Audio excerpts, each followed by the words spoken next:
See, somehow the world will change for me and be. So, hey everyone, how's it going? It is I, the real Randy Chavez, coming at you today with Omi Homie episode number 47 with my co-host Dr. Stuff and Crypto Rain.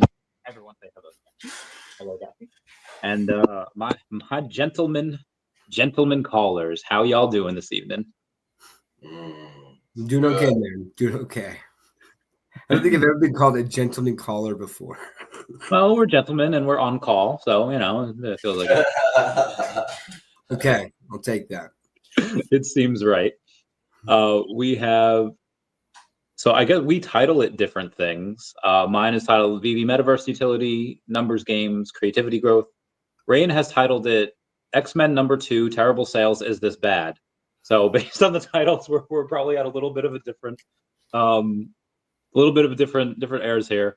I guess today we have to go over the different sales that we have, both good and bad, digitals in between, the announcements, the teasing of like a Nike, the AI that they're using, the differences in people buying and selling, and all that jazz.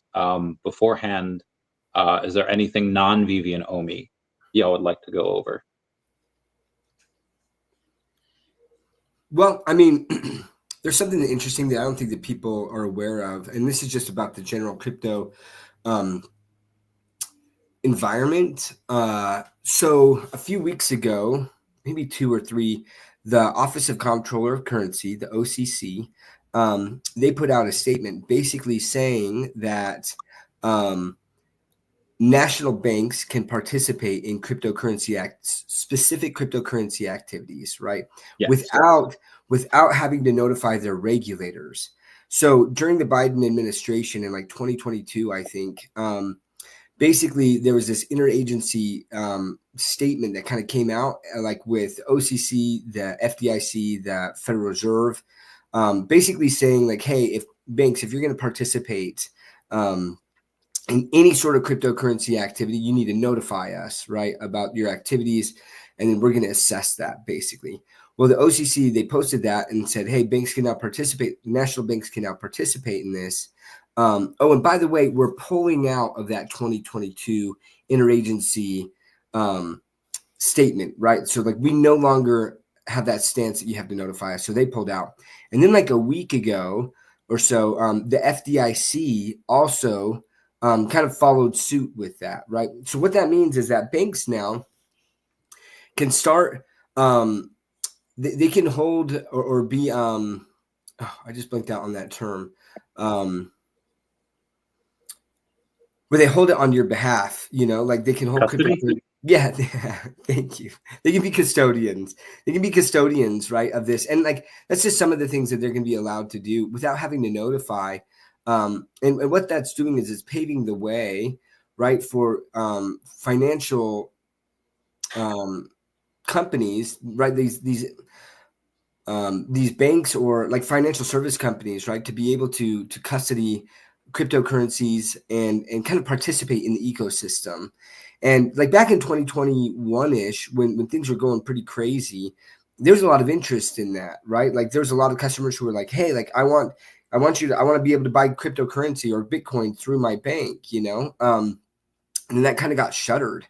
And so now that's back on. And so what's going to be what I foresee happening here in the future now is that kind of writing again, is that people can be able to access crypto through their bank. And there's going to be like things that they need to do, right? People need to understand that if the Bitcoin is being held in their bank, that it's not insured.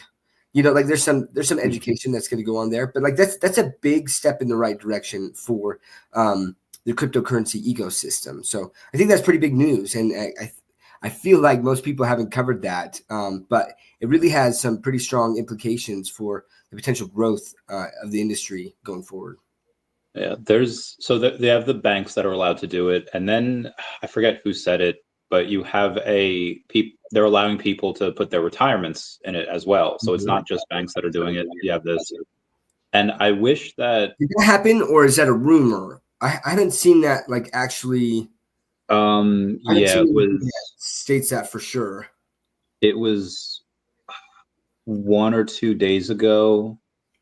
I forget who had posted it, but it was I was a little disappointed too, because when they went and announced it, the person that announced it wasn't like, hey, this will be really great for our elders to be able to, even though they don't really understand it, they could at least be a part of it and they'll at least understand the gains.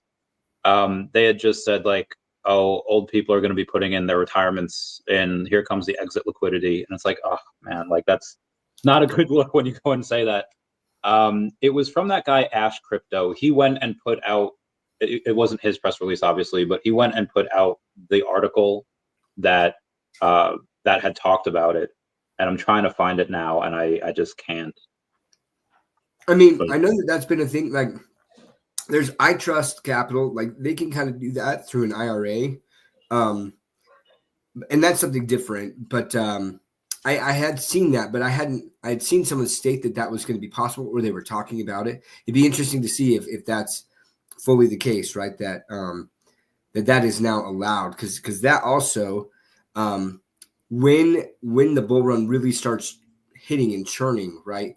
That's when you're going to see a lot of people are going to be like, I want that in there, and it's going to buy up even more, right? There's going to be more money flooding into it, if that's available. I'm surprised we had a decent day, just because there have been a lot of those, like China, Japan, and South Korea. They agreed to jointly respond to tariffs. They said on April 3rd, Mexico is going to respond to tariffs. And Israel, on the other hand, said like, no, we're going to get rid of all of these tariffs for the U.S. So you do have the kind of the good and bad there. But again, it's a lot of volatility and a lot of uncertainty. BlackRock CEO Larry Fink says the U.S. dollar could lose its world reserve status to Bitcoin. Maybe that's helping it a little bit, because obviously when Larry Fink, who's got 11 trillion in assets under management, probably means a little something. Ryan, what are your thoughts on all that?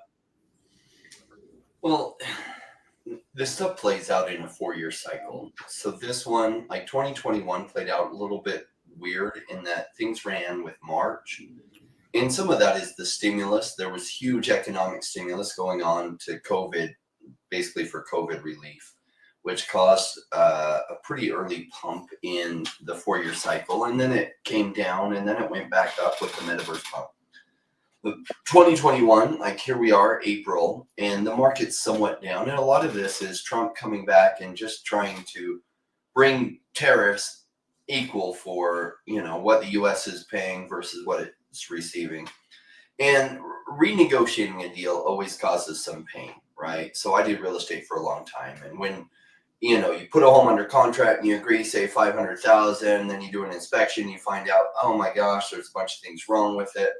So you got to renegotiate things. And renegotiation is painful, and so that's the market doesn't like uncertainty. So there's a lot of uncertainty right now. So a lot of market pain, not just in crypto, but across stocks and everything. Once this gets resolved, things are setting up. Like crypto is so bullish underneath and behind the scenes. A lot of people have a hard time seeing like into the future, figuring out what's happening now and what that leads to. And they have a hard time putting it together. And I call that golden vision, the ability to see the right things coming together and what that leads to soon. Like when VV launched and the VV app was new, it was new, October 2020. I found it early March 2021. And I was looking at it and I was like, you know what? Major IP and everything hasn't really pumped yet, the collectibles on the market, but I think this Todd McFarlane Batman is going to do tremendous. I think it does maybe 100x from here. It was going for 80 gems at the time. It actually did 200x from there. A lot of people said I was crazy. They're like, no, who cares about VV and Bored Ape Yacht Club or, some other thing, right? And still it went 200x from that price, but they couldn't see that, like, this idea of digital collectibles would catch on. And it caught on some. Then we've gone through a bear market, and so people have forgotten. They're like, oh, yeah, it'll never come back. Oh, NFTs are dead. And people say this stuff every time before the big thing happens. They don't have the ability to kind of put the pieces together and see that the world is going to focus on crypto really hard, and the right things, the right fundamentals are coming together. That is going to happen, whether people realize it or not. So you either position yourself well for that, or you just miss it. And then after the fact, you're like, oh, you just got lucky. Okay, so there's no luck about it. The right things are adding up that crypto is going to go crazy. That will then cascade into lots of narratives within crypto. Blockchain gaming is going to go amazing. Off the Grid will probably be the most talked about video game in the whole world. Why? Because it's played at a AAA level, but also there's money behind it, like ownership of items, and everyone's going to be talking about that. And it's just easy to see coming is like a freight train that you can hear the track, listen to the tracks, and hear the freight train coming. Digital collectibles will be a massive thing too. And so, like, as much as things are slow right now, like, that's good. Particular to the title, like X-Men #2 comic dropped, and I don't even know if it's sold out yet. And some people are like, oh my gosh, that's a terrible thing. It's like, it's not a terrible thing, because it's the whole focus is off of crypto right now. So if we're lucky, that means way less than the total number of mints mint, and that there's an even shorter supply, so that those who picked it up do even better because there's less overall supply. So it's an amazing thing. Todd McFarlane Batman was on the market for 6 months. Oh, we got some echo going on or something. Yeah, I think, Doc, that's from yours. Okay. So Todd McFarlane Batman was around for 6 months before it sold out. And, people told me I was crazy because back then, like all of March, the mint numbers were still like 1,300 and 1,400. And there was like 8,000 something total mints. And within the next month after that, it sold through like 7,000 something mints real quick. Yeah, there was key comics last time that they had the first appearance of this character that nobody really knew, and they could sell 30,000 comics really easy, like $200,000, where it doesn't really matter. Now X-Men #2 did about a tenth of that. They did about 24,000, which is still pretty good, all things considered. Now, obviously, there are how things are and then how they feel. Obviously, we have a business here that is still able to gross usually 20 to 30K on drops. Sometimes it's a little bit less than that, depending on what it is. They have money coming in. They are absolutely crushing it with delivering, whether it's updates to the app, VVverse coming out, mobile version of VVverse, which I haven't been able to access, but they did have that announcement today. However, Jason Zorda says that I just want to see 1 cent or at least a solid roadmap for the future of OMI, because right now it feels like gambling and not investing in a business, despite what it actually is. Any advice to people that are just having that bad feel right now? They're on a feel strip. Well, when it feels bad, that is the best time to buy. Rewind time to 2010, specifically Phoenix, Las Vegas, those real estate markets, in Florida. The markets were absolutely punished by some over speculation, and they collapsed. And so if you were having to sell your home, you were just stuck, and it felt terrible. There were hundreds of homes that were 3-bedroom, 2-bath, 1,500 square foot homes built by these builders. They were only 4, 5, 6 years old, and they were selling at auction for $50,000 or on the market as a foreclosure for $50,000. And it felt horrible, and it felt like it would never turn around. And I was going crazy. My credit was savage because I was getting divorced at the time. But I was explaining to my investors that I work with, I was like, buy. And some of them did. A bunch of them did. One guy I know bought 20 different homes at those prices. Felt terrible. How did it go? Amazing. Why? Because when it feels terrible, that is the time that prices are amazing. When it feels so horrible and it feels so risky, well, don't buy and watch what happens. When it feels amazing and like it'll never stop going up, that's the time to be scared, right? How did January 2022 feel for VV Collectibles? Felt amazing, right? Like it'll never stop going up, and oh my gosh, I'm so happy to be in VV. Well, that's good sell time. That is not great buy time. Right now is like the flip opposite of that, and it feels terrible. Well, perfect. So do the opposite of what your feelings tell you to do. Never shut off those feelings. Just don't do what they tell you to do. You do the opposite of what they tell you to do, because that's what smart investors do. And unfortunately, only 5% of people actually do this right. And that's why only 5% really make amazing money in crypto. Some people kind of do things right and they make okay money. 5% crush it. The 5% that crushes it, this is exactly what they pay attention to when it feels so terrible. I mean, is Omi going to survive? Absolutely, it's going to survive. Why? The company behind it is Vivi, and they're still making sales. Even though most of the crypto market is living off of fumes, Vivi actually has revenues coming in and not just having to borrow money to pay all their bills every month like most crypto projects. So they're in a much stronger situation than most crypto projects are out there. So like it's a really strong position, yet their market cap is absolutely punished. People have totally counted them out, and that's when I like to buy. So to answer how many, I've said how many Omi I have. It's in the hundreds of millions. It's not yet have a B there, but you know, if some other things I have really take off and I can make some big moves and Omi's still down, I would love to have a B in that word as far as number of Omi. Same, fam.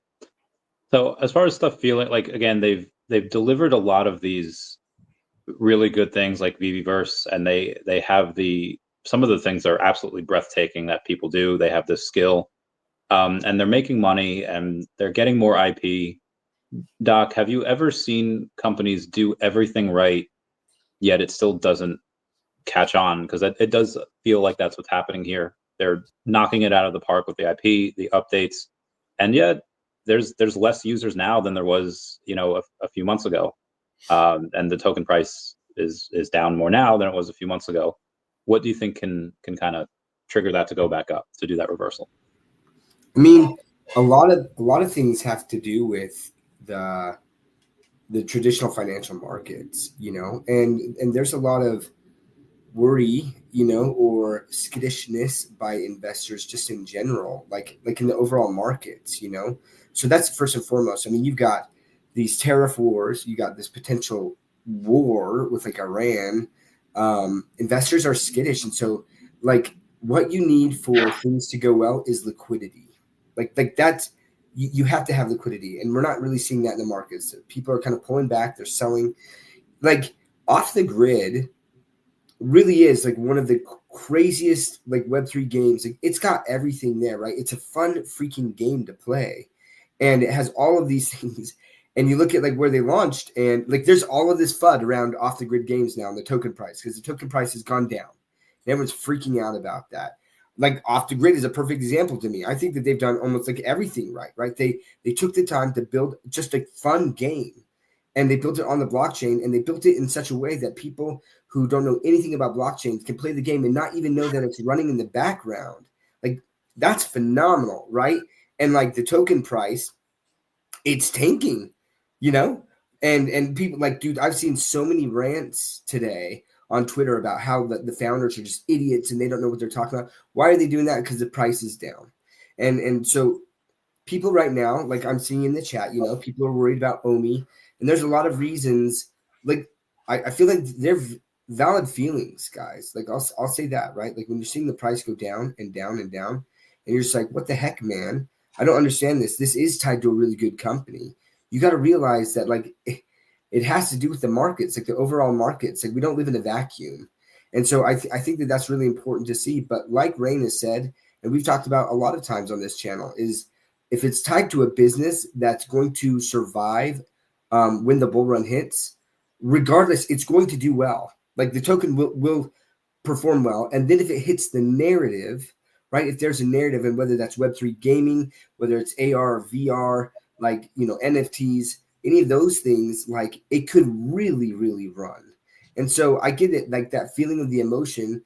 And what you got to try to do in any type of investment, you have to pull the emotion out of things and look at things logically. And that's what we try to do here. Now, again, like full disclosure, right, is that all of us have different risk profiles for our investments and what we look at and what entry prices we have and all of that, how much we're willing to spend, how much we're willing to lose.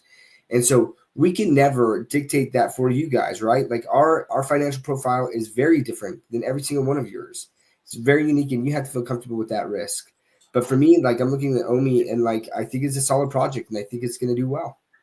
That's why we continue to spend time here like out of our lives to talk about this. Like we love, like I love this project. I love the community, which is another huge thing, is to have a good community. And like Randy said, yeah, there's less users now. It's crazy. I have master collector points, right, that I get on a daily basis. It's pretty high. It's almost 5,000 points a day. I'm not even a master collector anymore. That's crazy to me. That's crazy to me. And that just shows that there's like less people using the app on a daily basis, but they will come roaring back. They will come roaring back. You just got to wait for the narrative to hit.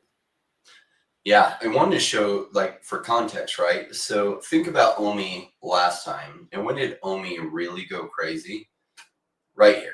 This little period right here. So January, remember, they launched their app back here, and there was this little blip going up. Oh, yay. The app is finally going to launch. And then it just got punished. And I'm sure the community was like, oh my gosh. And I wasn't paying attention back then. Even though I had invested in Omi back in the pre-sale, I wasn't paying attention to what was going on with the Omi. And I can just imagine it launched and just all the flutters like, oh my gosh, see, they're never going to do anything, never going to do anything. So now what happened here between their app is out, nobody's buying their collectibles. Some people came in and bought some of the collectibles, but it's not doing anything. And then all of a sudden, early February, it starts to take off. Well, here's what happened. It's not rocket science. It's the world started waking up to crypto, and look, Bitcoin skyrocketed back up to 50 grand after hitting this.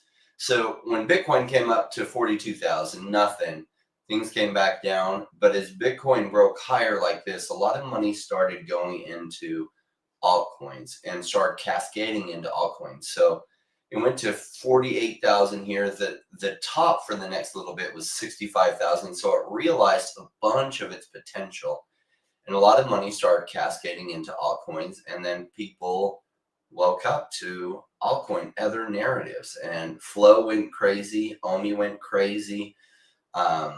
Another token called Chili's related to digital collectibles went absolutely crazy.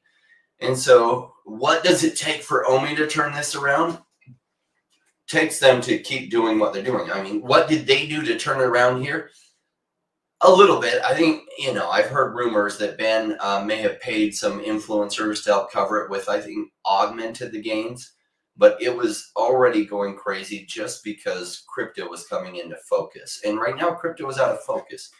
You don't have half the world talking about crypto yet, but you will soon. When Bitcoin breaks some bigger highs, then all of a sudden, crypto starts being on everyone's mind. And if we look at what's going on here with crypto, it's only halfway to the top. So the top, if we do a normal cycle, is just 165-ish thousand. And we're half of that right now, like right at half. So as it breaks 145,000, people are going to really wake up to these other narratives. So all Omi has to do is keep doing what they're doing. Keep releasing stuff, keep the community as engaged as they can. Yes, because of things are not the focus, they're going to lose some people. Do you think they probably lost some people from when they launched their app in October and November 2020 to February of 2021? Yeah, some people probably withered away, and it's not Omi's fault. It's just the cyclical nature of markets. When do collectibles get really, really fun? When it seems like you're always making money.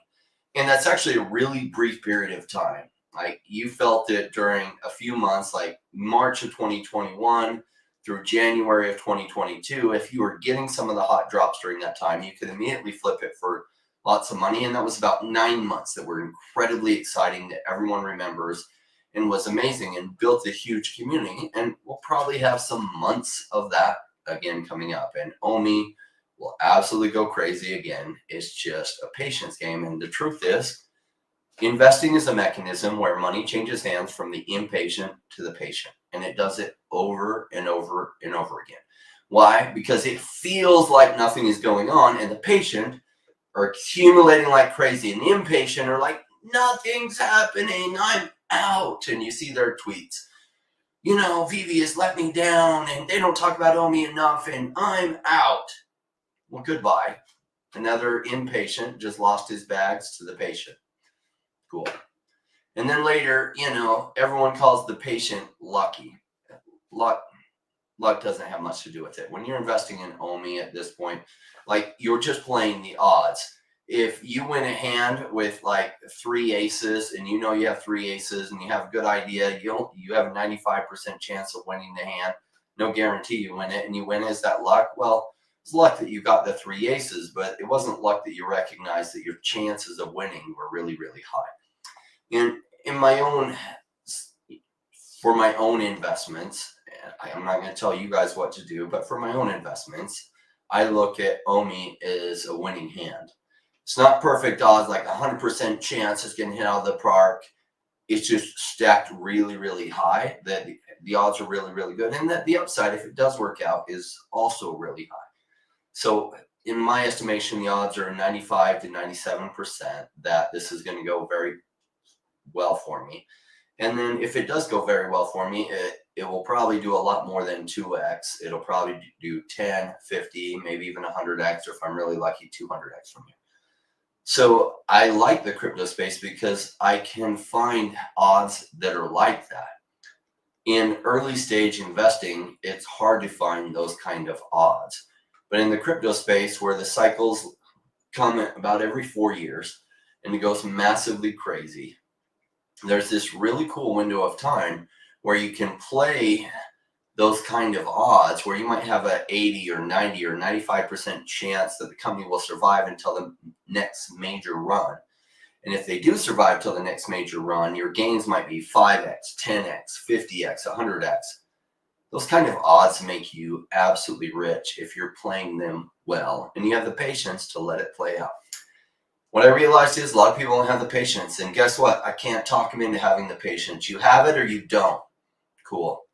Those that don't, oh well. Some of them will learn some lessons watching it all happen from the sidelines, because they cashed out because the OMI team or VV team just didn't do enough to keep my investment. It's like, yeah, that's what the impatient always say.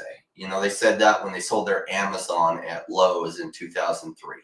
They said that when they sold their, whatever investment when the markets crashed, right?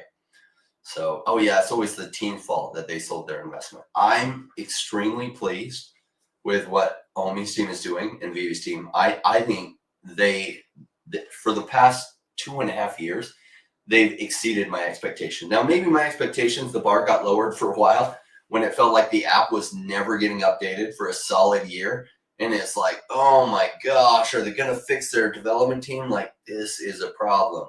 And so maybe my expectations got so low that since then they've just been crushing my expectations.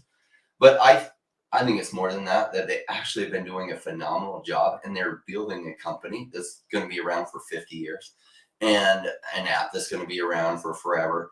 And that some of these early collectibles, when the masses come in, will be super sought after. And the fact that you have one might make it extremely valuable. You mentioned before about exceeding expectations and doing a lot, and you have Arcturus there. Someone fly to New Zealand and figure out when the Akomi trial ends. Hopefully this month in April, but we'll see. Ben had teased the other day, and he just says that the potential of generative AI is wild. Imagine a world where VV Official dropped limited edition sneakers, and then he's talking about which would you pick. Now, obviously, these are made to look like Nikes, but they're not Nikes. They have VV on them. David mentioned in an interview the other day that he was very surprised at what they were able to get across the finish line, and in May, they'll be able to go in and announce it. Do you guys think that those two are connected? Like, hey, talking about these AI-generated sneakers, is that going to be an announcement in May? Is there going to be the non-fungible conference had that teased Dragon Ball Z in the background when they mentioned VV? What do you guys think that is? Is it a new license? Is it something else? I wish my tea leaves as far as what announcements they're waiting to unleash. I'm never right on that, so I don't even guess anymore. I'm going to say it. I don't think that it's the sneakers thing because that's already been done. So when David said that it was the first, of its kind in the world, like it had never happened before, Nike's done, NFT sneakers where it's tied to, physical product and things. Although I think that that's awesome. And the speculation that does Vivi have Nike, I don't think that's the case either. I think like Nike did their run. They already showed that they could do that. So yeah, I don't think it's with Nike. Or they're just showing what's possible there. Like, I don't know. They do like to tease us a little bit with that. But what I think is coming in May, first ever, there's a lot of speculation that it could be something to do with Star Wars, because Star Wars is like May the 4th be with you, right? Like it has something to do with that May, but I don't even think it's that, guys. Like I think it's got to be something. And I've been trying to rack my brain as to like what it could be. David said he's really excited about it, right? So could it be something with sports? Because there's been a lot of things that have been done with sports. Initially, I was like, oh, maybe it's the movie NFTs, right? But that's already been done. So I'm with Rain in that, like, man, like I've kind of run through the speculation of what I think it could be, and I got nothing. Even if it was like, okay, it is Star Wars, like what could that be that's first in the world? I don't know, man. I don't know. So what about you, Randy? If you go with Star Wars, you could have the H&M just posted about having your clothes from H&M advertised, but also having a digital twin. So if we're talking about Star Wars, maybe you have, like, we already have lightsabers, but maybe if you get a certain lightsaber, then you get to go to Star Wars Land World in Disney, and you get your own. I think those things are a couple $100s too, and maybe you get a physical twin of it. But like you said, like that stuff I feel like has already been done. Not that specifically, but digital twin stuff has already been done. I would really love anime. I think Mr. MC1 had not really joked about it, but when he started that Marvel logo club, he said that eventually his goal was to be able to say, like, if you're in that club, I don't know how many you need, like 30 of them or whatever, that he would want to get some type of utility with that with Marvel. Maybe they got something done. I'm really hoping anime. I don't know how they would do it. Have we had books yet? Obviously comic books, but like anime, like mangas, maybe something like that. But that would just be again, these are all just guesses. We'll have to wait and see. Yeah, it'd be interesting, like with the book thing. David was really excited about it. I feel like the book, if that's what he's excited about, I'm going to question his level of excitement for talking about that. Because it's like we do have comic books. So is books like that big of a deal? Like it's great, right? But is it to where it's like I'm super excited, I don't think that this was going to be possible type excitement? I'm hoping it's something bigger than that.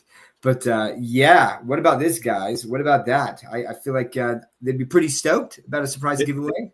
Yeah. I just come up with like a quote and be like, where's that from? But how do you guys want to do it? How do y'all want to do this giveaway? I think we ask a question or something, and maybe it's a question about something we mentioned earlier. I have a question. So someone to kind of reward the people who are here early. We could ask a question about something that we talked about kind of at the beginning of the show, or if the people who are here now, I don't know how do you guys? I like that idea, referencing something talked about at the beginning of the show, or even a prior episode. Just reward people who are tuning in and watching. I have a question that I could, because I talked about something early on. Yeah, go. Okay, so here is now. Wait, here's the rules. Okay, who said the StreamYard? Was that you, Randy? You did, right? It is I. Okay, so I'm going to ask the question, and the first person to get it right. Bill, you're awesome. First person to get it right that shows up on Randy's screen, because sometimes there's this lag and you'll type it in and it'll look like you're the one who typed it in. That happened to me before. I was like, oh, I was first, and they're like, no, you weren't. So it's gonna be the first person that shows up on Randy's screen. Okay, so if you were here at the beginning of the episode, one of the things I talked about is there's 2 federal bank regulators that issued statements about allowing banks to participate in cryptocurrency activities. What are those 2 bank regulators that I talked about? There's 2 of them. There is 2, Mr. Arcturus, not just one. So you're gonna have to name 2, and probably name them in the same text, in the same message. Yeah, same message, everyone. Yeah. So Doge. What is? Is that correct? No. It is not correct. It is not the FCC and OCC. Is it FCC and SEC? No. That is not correct either. That is not correct. What is the FCC? What is the FCC? Federal Communications Commission. Oh. You don't remember that Eminem song? So the FCC won't let me be let me be me. So yeah, no. Well, Wes, you guys are getting close. I'll say that one of them has been named, but Wes, anyone who listened to the beginning of the show would know the answer. Wes wasn't listening. Just went right over their head because they don't often think about this. Yeah, look, like we can ask another question. If we can ask another question, guys, freaking Google federal bank regulators. You know what I mean? Like, do that, and then just. We could. All right, I'm gonna answer. They better beat me. I'm Googling it, even though I already know the answer. I'm giving them federal bank regulators. I was like NWA. This is great, man. This is great. Okay, I have the answer right here. Come on, somebody. I'm letting you guys. You guys are typing it. Oh, Ray. Close. Ray. There. Oh no, it's not Ray. It's not Ray. Oh, that's close. I'll say that the 2 answers have been said, but not in the same text. Chicken fillet and fillet. The question is VV related. Has to do when crypto pump, and this is paving the highways for crypto to pump. Oh, there we go, Arcturus. There we go. Yes, Arcturus. The Office of Comptroller of Currency and the Federal Deposit Insurance Corporation. We there did you it. Go. All right, so let me take a picture. Actually, Arcturus, what is your VV name? Comment down your VV. And shout out to Arcturus. He is the one, guys, who was able to get OMI listed as a metaverse token on CoinGecko. Like, this guy is an OG. Like, we love you, Arcturus. Like such an awesome person in the community. Take like this initiative, right, to help everyone out there. Like, that's so cool. So I love it. I love that you got that, man. Well done. Yeah. Go in and comment down below your VV username, the Arcturus, and then we'll get that over to VV for you. Where were we at before this? Oh yeah, so VV they've had a couple of articles written about them. One was by the comic something or other, and the other was by Forbes. And I'm very curious to see, like, this is the type of thing that I would really want, that I've wanted for years. Whenever something happens, they go out and give they get their just desserts, they get their flowers from other companies writing about them. And Forbes is like one of the biggest ones that you can do. Is it too little too late for them, or better late than never? And like, hey, we start now, that's fine. What do you mean? So I mean, for them to what was the question? Is it a little too late that Forbes is now writing about them? Oh, listen, like, I mean, there's a saying, right, that like any news is news type thing, right? Like, I think it's awesome that Forbes has written about them. And like, I don't know if they can control when someone writes about them.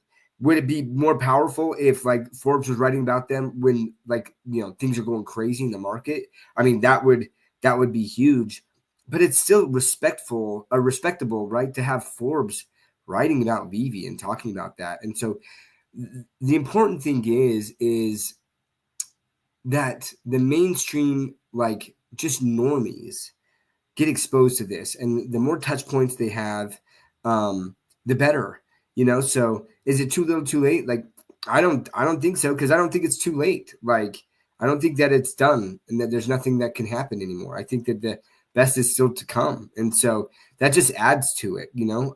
And you know what? Like, probably when the bull run hits, you can sit there and recirculate that article, right? And be like, hey, by the way, Forbes covered us. Here's this, right? So you can still use it. So it's not too little too late. That's my thought.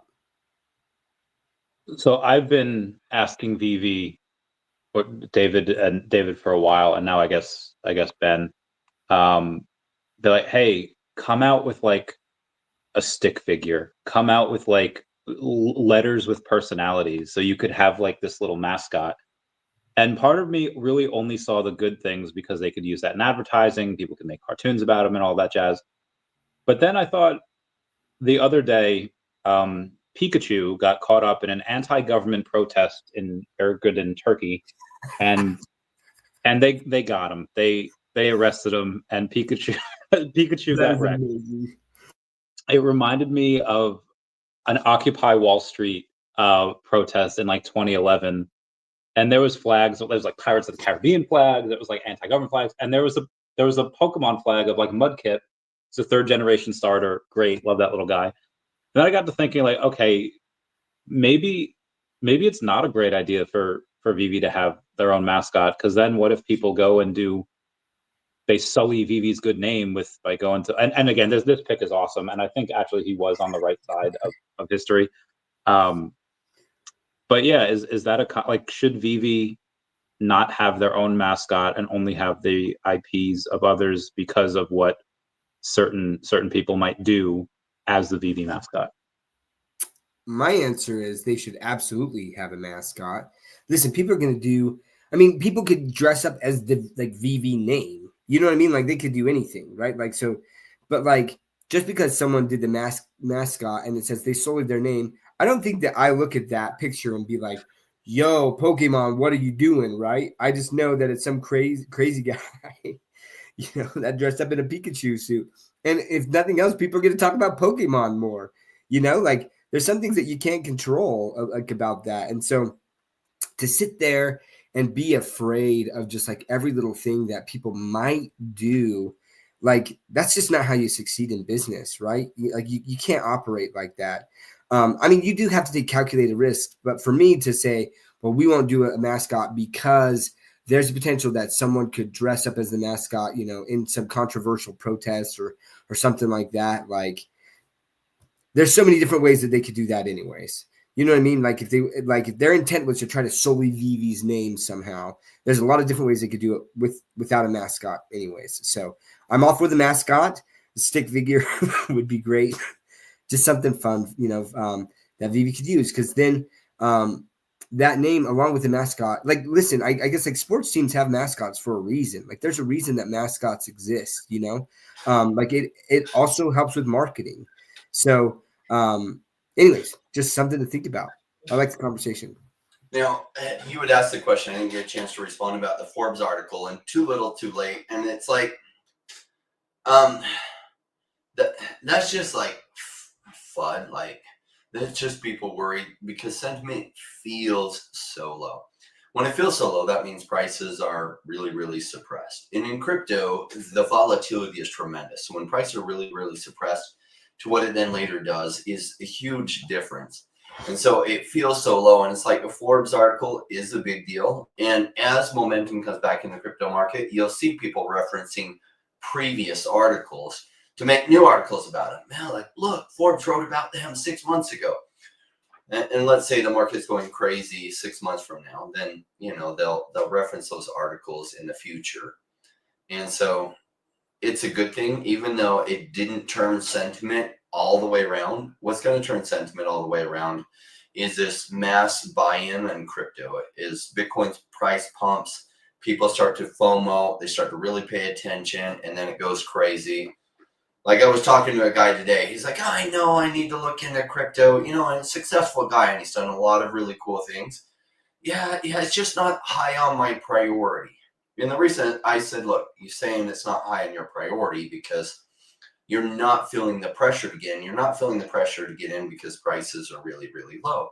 And the people who make massive money in crypto, they're buying at these really, really low prices. I mean, literally the equation for making massive money in investments is buy low, sell high. And so like the part of the equation that's so critical is the buy low part. And so many people pass it up because it feels like they have forever and it's not a priority. Then when it goes crazy, then all of a sudden everyone feels the pressure. When Bitcoin hits 160,000, do you think the line of people that buy Bitcoin is higher right now, or it'll be higher when the price is twice of what it is now at like 165,000? The line of Bitcoin will be wrapped around buildings to buy at 165,000 where there's no line right now. And it doesn't make logical sense, but this is why so many people do terrible with investments. They literally can't do the equation right. They buy high and sell low every time. Why? They'll be wrapped around the building waiting in line to buy at 165,000 because everything feels like it's never going to go down. And they can't buy right now because it feels like it's never going to go up. And so don't shut those feelings off. Listen to those feelings. Just don't do what those feelings tell you. That's what the savage 5% that do this right do. It's really not that hard. Like, I don't buy projects that there's no chance of them coming together. But, you know, there's a lot of well-identified research projects that your odds are pretty dang good.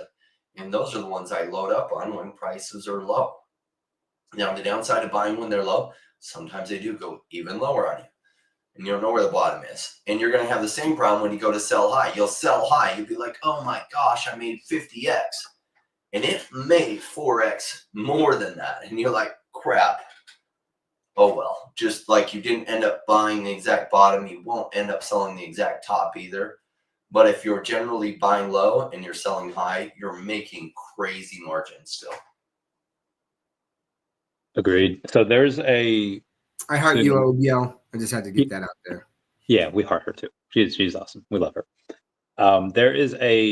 We do have an update from Stacker that came out yesterday saying that the platform is updated. Backend enhancements were complete. They just completed a major backend overhaul.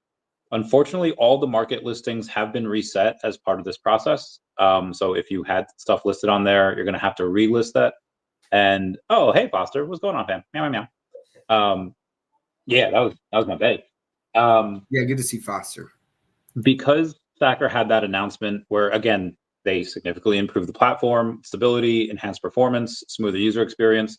You do have to resubmit your listings, and I think everyone here, if they have a Stacker, which they should, just go off and list a couple of things, buy something real quick just to test it out, because it would seem that I don't know, when there's an update, like remember X amount of months back where we were about to do the Evolvables drop and they needed to have the VV app update? Maybe Stacker needed to do this update in order to get some additional licenses that were previously not on Stacker. And maybe once testing it out, making sure that things are good, the sooner that happens, the better. I could just be grabbing at straws over here. Outside of that, speaking of updates, we did have a VV app update again recently. Well, we had one like a week ago, 10 days ago, whatever. Slowed the app down to snail levels, molasses, was not good. FUD was everywhere.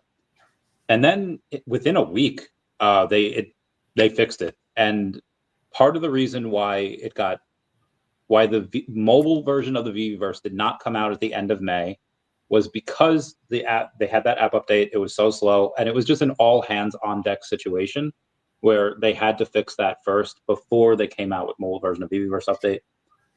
So just a little explanation there in case you guys have not had that. Have you guys gone into VVverse yet?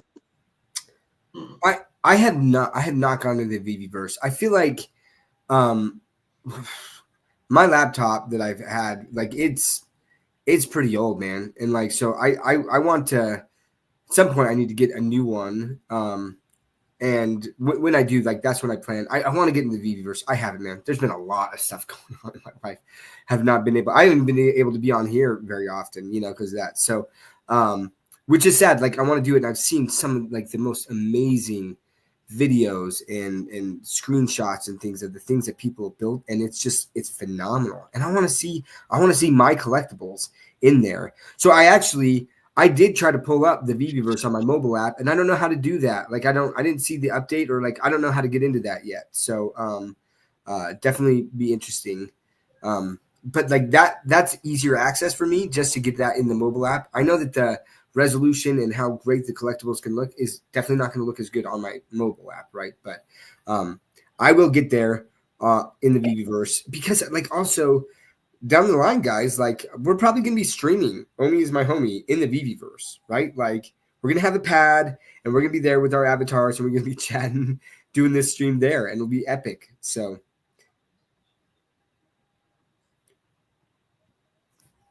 what the heck? So this is in VR chat. It wasn't in the VVverse yet, but the fact that people are doing that already, I was like, oh, all right, must be right around the corner for him. Yeah. Is that Tim Wolf? I love this community so freaking much. That would be a great dating profile picture right there. Oh, I love these guys. Anyway, outside of that, they had an Aloha Friday on the Uncommon podcast. Mm-hmm. It was David Yu and Dan Crothers were on there. Dan obviously talking about VVverse. David did mention Omi, and this is. There's two ways to look at this. There's one way that people are looking at it, be like, it was like an hour interview, and David like kind of mentioned Omi once, and that was it. Does he care about the token? It doesn't seem like it.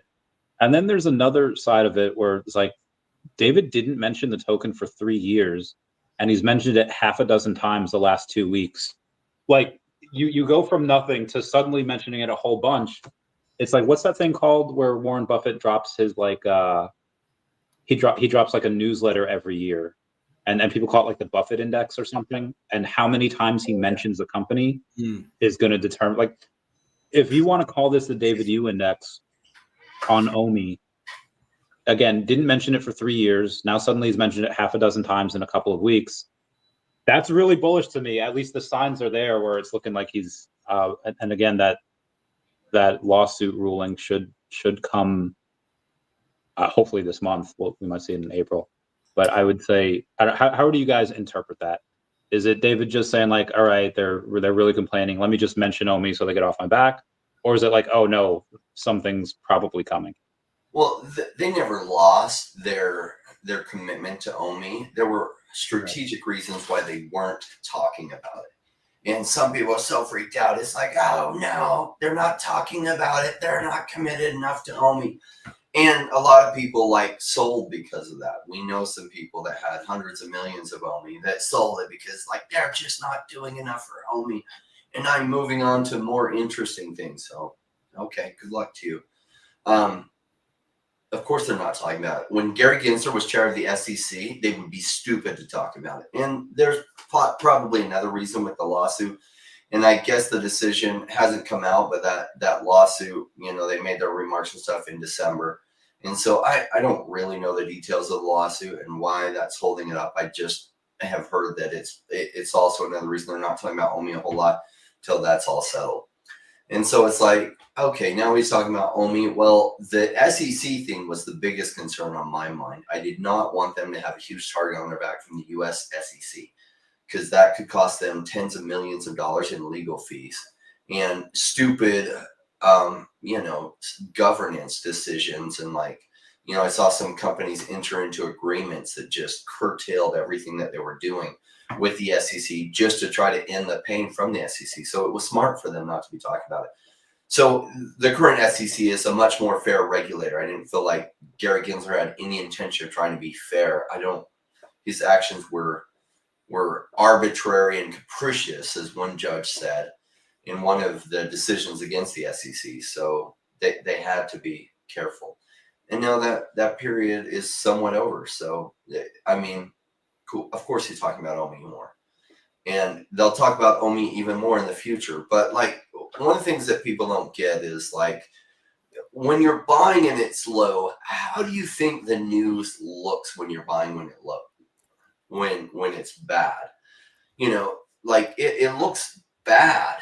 And so a lot of times people don't see that they're like, well, I'll buy when all these things are fixed. Well, what do you think everyone else is doing? I'm going to buy when everything else is fixed. And they're not wrong. They're going to buy when everything is fixed, but that's not when prices are low. When prices are low, you want to be able to see, you know what, these things are going to get resolved down the road, but I want to buy while they're still not resolved, because that's when things are really, really low. And as they get resolved, price then corrects massively upward, and then you sell into that. And so, of course, they're talking about OMI more now, and in the future, I bet you they'll be talking a ton about it, because they didn't ever lose their commitment to OMI. There were just reasons they couldn't talk about it. Yeah, like I agree with everything Rain said. And the thing that was, I don't know if people, maybe they didn't hear the interview, right? But first of all, shout out to Dee and Hinano for, like, they've been doing a lot of live streams and putting in a lot of work, and I really appreciate that. And The Biggest Bro, and there's Collectors Gone Digital. There's a lot of people on that, that had questions and things. VV Jesus. But anyways, so shout out to them. But what he said was, he talked about implementing OMI utility in the VVverse. That's a big deal, right? Like, to make that even more of a utility token. And he brought that in without any prompting. No one asked him any questions about OMI. Like, he brought that in himself, right? And I think that's one of those things, is he's trying to sit there and say, like, hey, we haven't forgotten about this token. And anyone who thinks that we have, like, I'm dropping these things here to show you that that's the case. And, like, we've had certain things. I mean, we had the OMI utility program, right? You have stake, or soft stake your 10 million OMI, and you get MCP points, and you've been able to use some of these MCP points for crafts and stuff. So, is that the only thing that I hope OMI is for? No, right? Like, definitely not. But to be able to potentially use OMI in the VVverse to purchase, like, whether it's IP or non-IP stuff, whether it's tables and chairs and whatever you want to deck out your VVverse pad, that's awesome. So, but I agree with Rain that there's a time and a place to talk about things. And yes, there are a lot of other projects who talked about their token when they probably shouldn't have, and they put their community at significant risk. That's all I can say, and looks like it panned out for them. That's good. It didn't pan out for all of them. There were ones that got targeted, right? And they did get Wells notices, and they had to pay a lot of money in attorney's fees. So, like, what about those communities? Like, how do they feel about all of that, right? Do they wish that their project hadn't talked about the token like that? Because those tokens got savaged when that happened. Any project that got named by the SEC with a Wells notice or anything, that token immediately plummeted in price. Why are they going to do that? Why are they going to put a target on their back? But now it seems like we have Hester Peirce, the head of this crypto task force. She's a commissioner with the SEC, and she is really trying to look hard at what makes sense, right? She's not there to there's still going to be tokens that could be securities, right? But they're going to lay it out, and they're going to have honest conversations with people. And there could be things that get grandfathered in or all this, but we're definitely headed in the right direction there. And then I don't think that people really realize the impact that this lawsuit probably had on their ability to talk about the token. You know what I mean? Because there might have been a gag order to a certain extent on anything that they could say on it. I've looked at different lawsuits and things, and depending on what's happening there could be gag orders about certain things. And I don't know, right? And maybe we'll know if this lawsuit gets settled, and especially if it's settled in VV's favor, and all of a sudden they start talking about the token a lot. One could probably assume that there was some sort of gag order on the token. I don't know. That's a possibility. It could be a combination. It could just be the SEC stuff, right? But I think that, the second half of this year, I think that we're going to start hearing a lot more about the OMI token from the founders.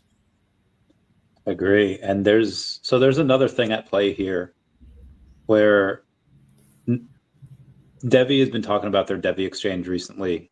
And one of the things that just came out is that you're going to be able to swap any token for any other token, regardless of chain, regardless of layer.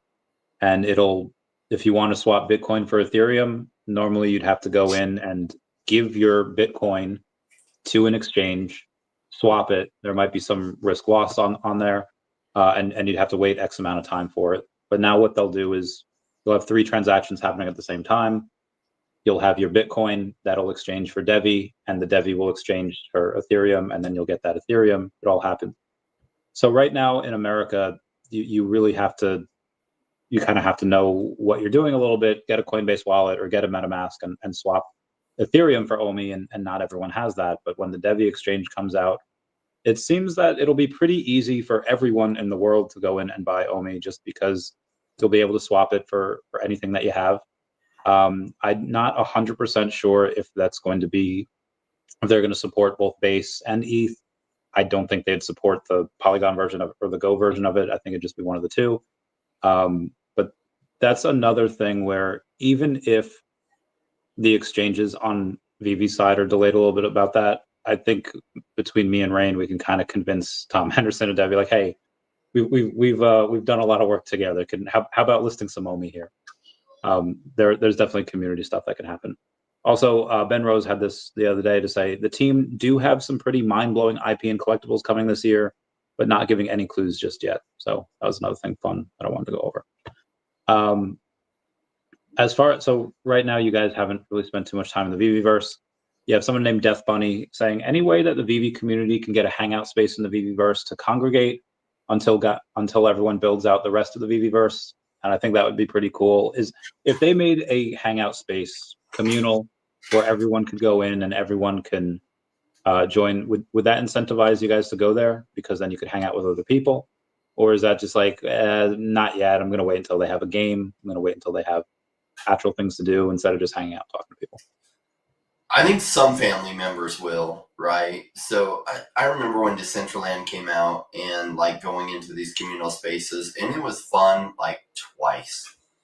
And then it was like kind of dull. Now, maybe it's because I didn't know everyone, and like the VU fam, if you're going to the event, you get to know a ton of them. So maybe because it is like an extended family, it would be more fun just from that standpoint. I don't know, but I know like the Decentraland hangouts, it was like, cool, the metaverse is coming together. You go there and it's like, after about like 40 minutes, you were pretty bored. So maybe it'll be different because like these family members, when we get together at like San Diego Comic-Con or New York Comic-Con or other events, it's like there's no end of fun. So we'll have to see. Yeah, like I don't think that it would necessarily draw me in unless there was like a big event or something, and more so just because I've got a lot of in real life stuff still happening. And so yeah, it would have to be probably something big. But if it was big, I'd probably attend that. You know, I'd be like, all right, I'm gonna make time. I'm gonna block out my schedule for something like that to get into that. But I think it is important that people have to keep having a reason to come back. You know, and that's where like the little games and stuff. And correct me if I'm wrong, Randy, I don't know if you saw this or Rain, but like I saw someone, they did some sort of like maze or something. Did you see that post? Right? Like, yeah, they did it on O'Milly's space and I guess Miss Gecko's space, where they like live streamed people going through like the maze. I don't know how they did that. I think it was Assassin's Creed themed. It looked really cool. I didn't play it though. I didn't even watch it. yeah. I haven't watched it either, but like getting things in there like that where you can make it difficult, but there's also got to be like some sort of reward or a leaderboard. Like how quickly could you pass that? Like or get there, you know, but it's the start and it's showing what's possible. But you're going to need a lot of different things. People have short attention spans, man, you know, so you got to be able to go in there and it's got to be like a quick game and stuff. But like you do that and you could get a lot of people in there.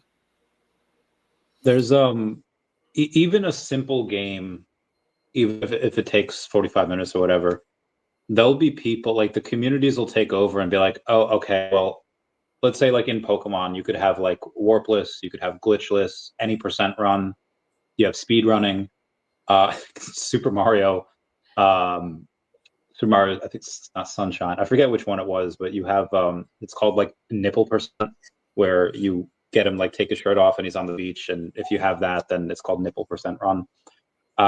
There's some wild stuff out there, and I won't go too far into it unless you guys play Baldur's Gate, and if you do, I'm going to ask you about it. All right, never mind. But I think even simple games is something that people can have fun with, because you can do it with different items in different clothes. You can see how fast people can do it, and I'm really curious to see like that maze is probably just the beginning, and I'm curious to see what other stuff they would have. Well, VV Magic says right here, there's also been hide and seek games and community members gave away fiche codes to the winners. This is what I'm talking about, right? Like that type of stuff will draw more and more people in. I didn't hear about that, so hopefully things like that get more widely publicized. That would probably draw me in. Like I would be like, I want to do that. I want to try to. That'd be fun. Hide and seek.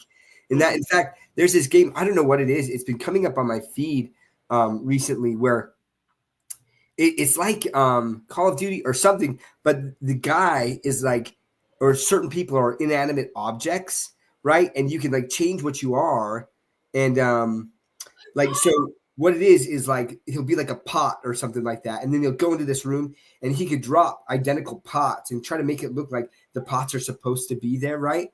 But then the other people know that like the people they're trying to get are an inanimate object, so they'll walk into things and just be like shooting at inanimate objects, right? Trying to kill the people. And what'll happen, it's like a hide and seek game, right? But then once they're found out, then they can swap out and there'll be like a bicycle or there'll be a plant and it looks so fun, right? And it is this version of hide and seek that they have there. And honestly, like I watched so many of those videos. I was just like, it's like, I can't stop watching it. It's so cool. And so I love that idea of hide and seek, like with like the VV fan going in and trying to do something like that. That really would incentivize me to get that. And then there's fiche codes there. And I love the fiches. I love that project. And, Brock McBreadcat is a phenomenal individual, and so love that. There is a new partnership. Well, it's not new. It's with YG Entertainment. Obviously, they were responsible for Blackpink that they had signed 2 years ago, and we had gotten last year. We have another chart-topping drop that VV says we're going to do. How would you guys do this drop differently? Because the last one, I think they had way too many mints, didn't really do that well. How would you guys go and advertise it? What would you do with the mints and any utility on that?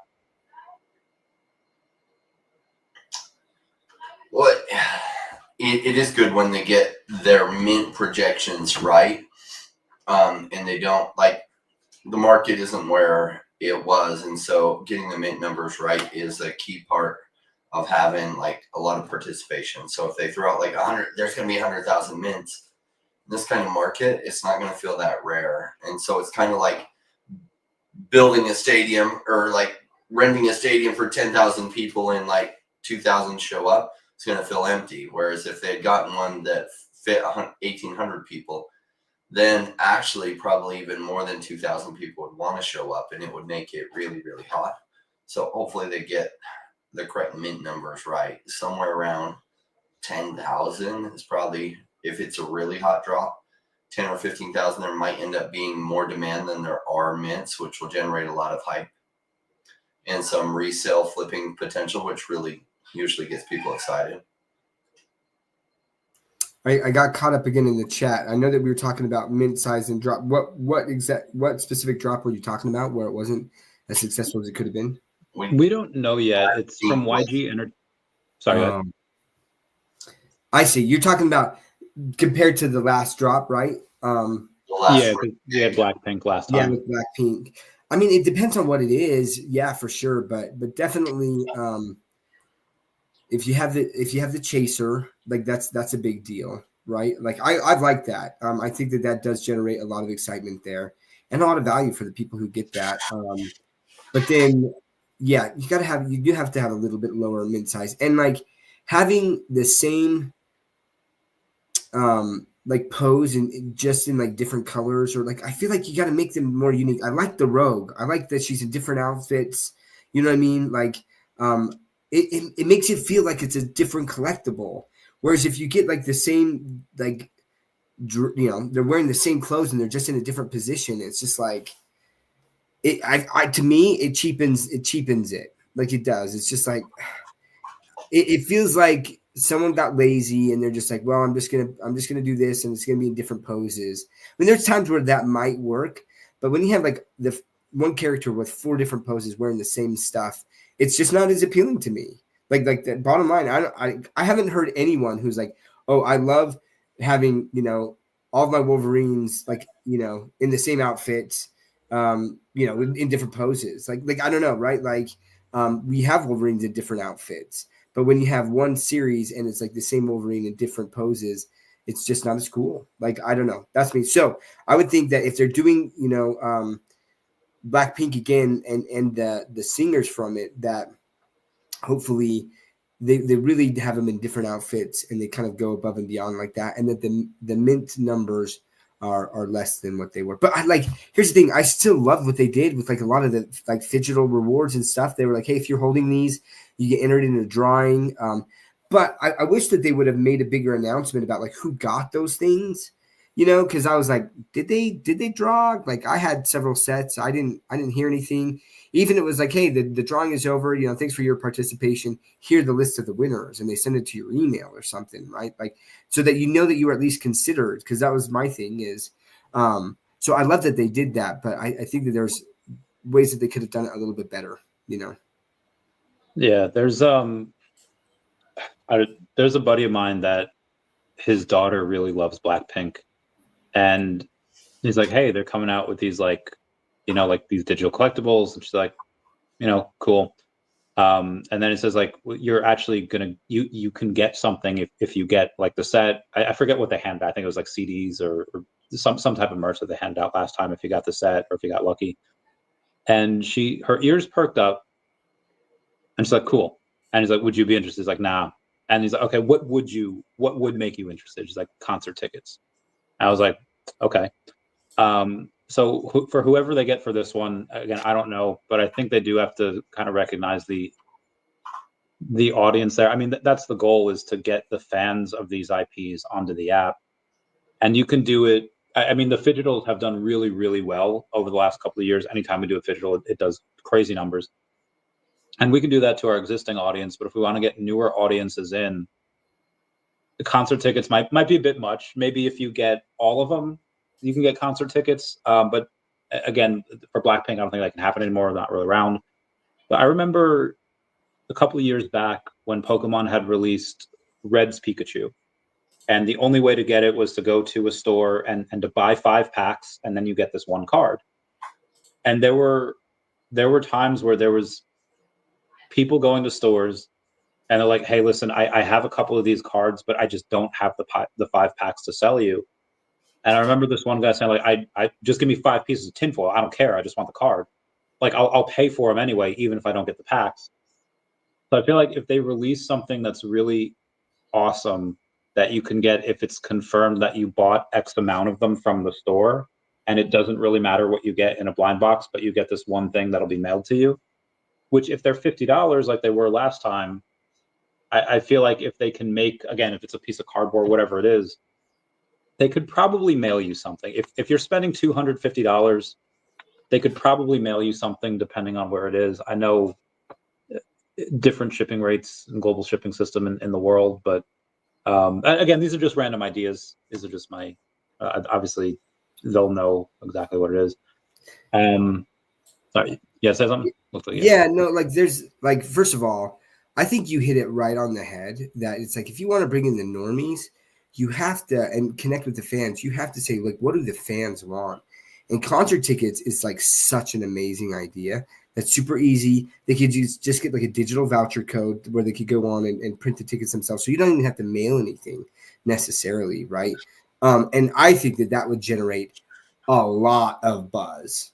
Truly, like a lot of buzz. Like, and how much are concert tickets? I mean, I know that there was just an executive order that Trump put out, basically really trying to crack down on these scalpers. You know what I mean? And like that they make sure that they're not using these bots to buy up most of the tickets and stuff, and that all of these venues, when they're dropping the tickets, like are complying with this. And he's trying to set up like some regulations to make that a lot more fair process, so that we're not paying like 70 times, face value just to get into a freaking concert. And like on top of that, like the performers don't even get any of that. Like, so it hurts everyone basically, except for the scalpers.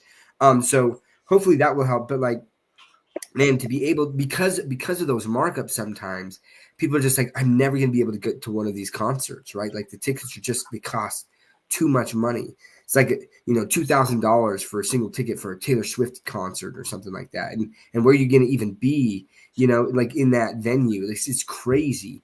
Whereas if it's like, okay, listen, I can buy some Blackpink stuff, right? And then I get a chance at concert tickets. Or if I buy enough of them, right? If I buy like get all of the sets or something like that, then I guaranteed concert tickets or something like that. You better believe that would sell out so freaking fast. But you've got to get that fan base and say, what do they want? So but I like the conversation. And we've already seen tickets, right? We've seen tickets to the James Bond, like the 007, the 7 ones that all of the bots got back in the day. But yeah, I know those, and that's what I'm saying, right? So they would have to make it in a way. If Vivi did that, they'd have to make it in a way that bots can, because bots, you better believe with the money or something like that that's coming in, that bots would try to get in and get that, right? Because then they could sell those again at marked up prices. So. Agreed. So there's news that came out yesterday saying that on May 30th, FTX is going to begin repayments on the 11 billion in cash reserves. Rain, is this what it's going to take on May 30th? Is this the beginning of the bull market where people start to get billions of dollars back, have found money, or does it not really matter? We really have to wait for interest rates to go down. We have to wait for the Tower 4 to be over. Give us your thoughts.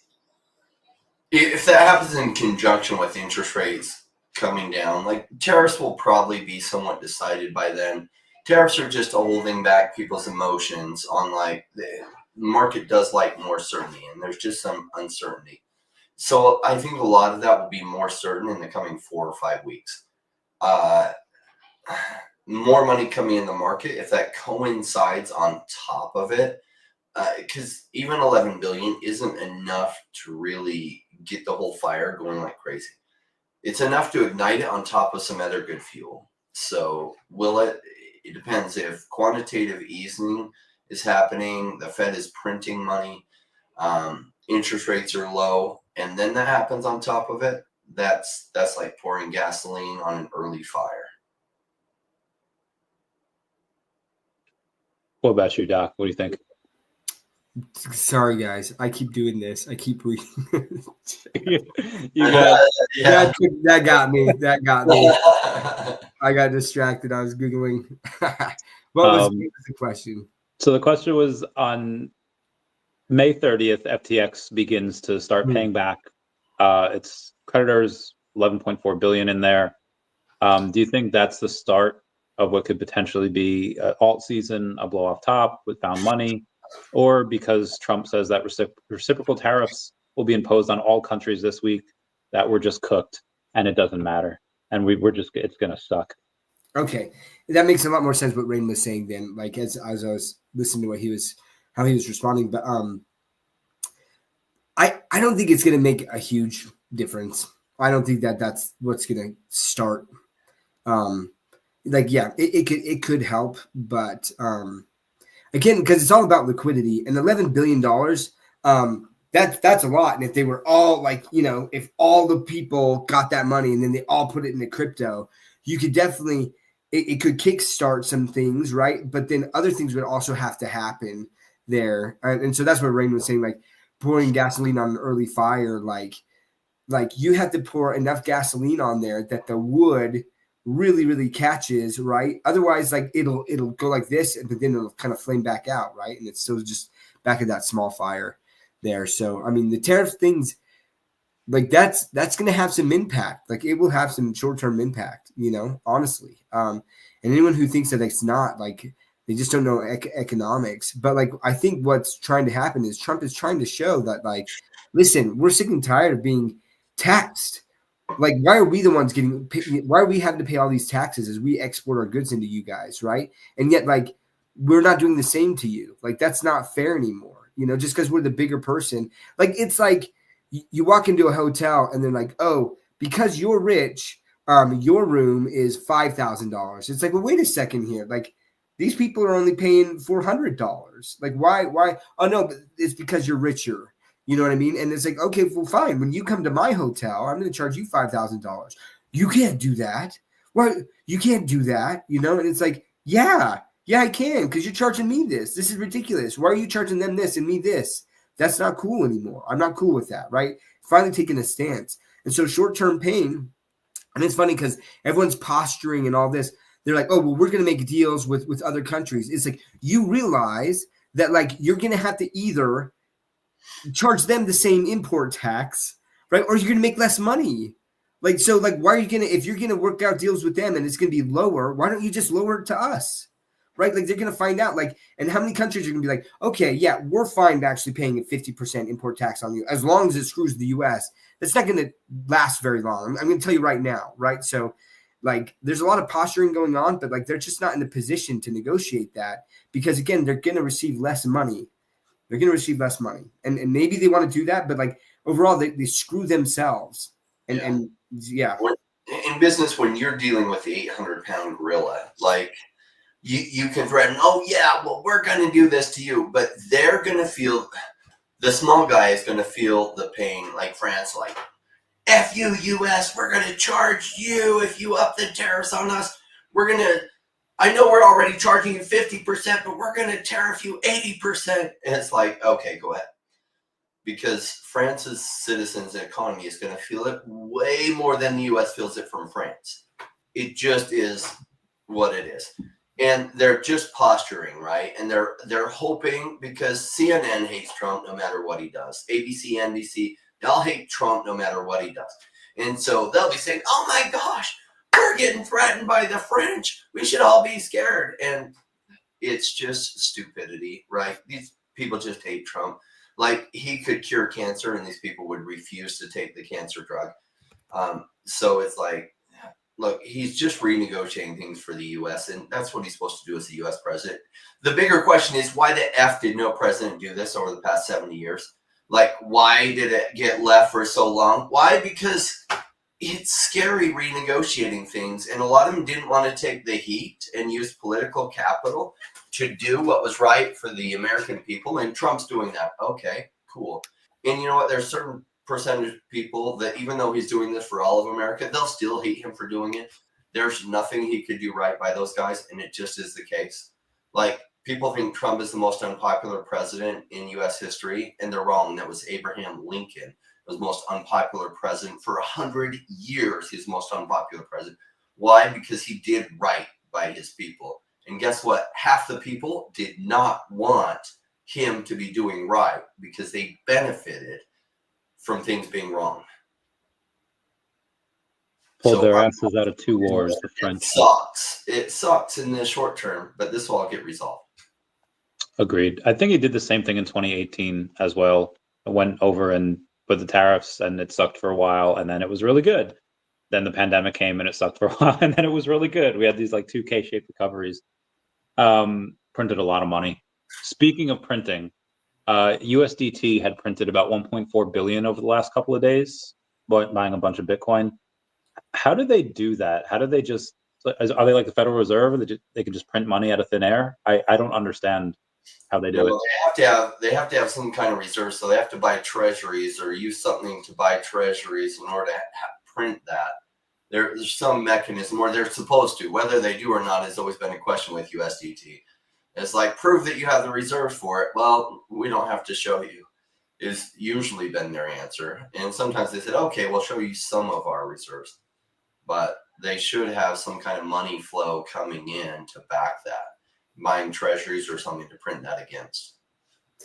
Yeah, right. Because that was the concern. I mean, federal regulators talked about that quite a bit. Is like, they're like, listen, if there was a run on Tether where everyone was like, hey, I want to cash out my Tether or USDT, right? I want to cash it out.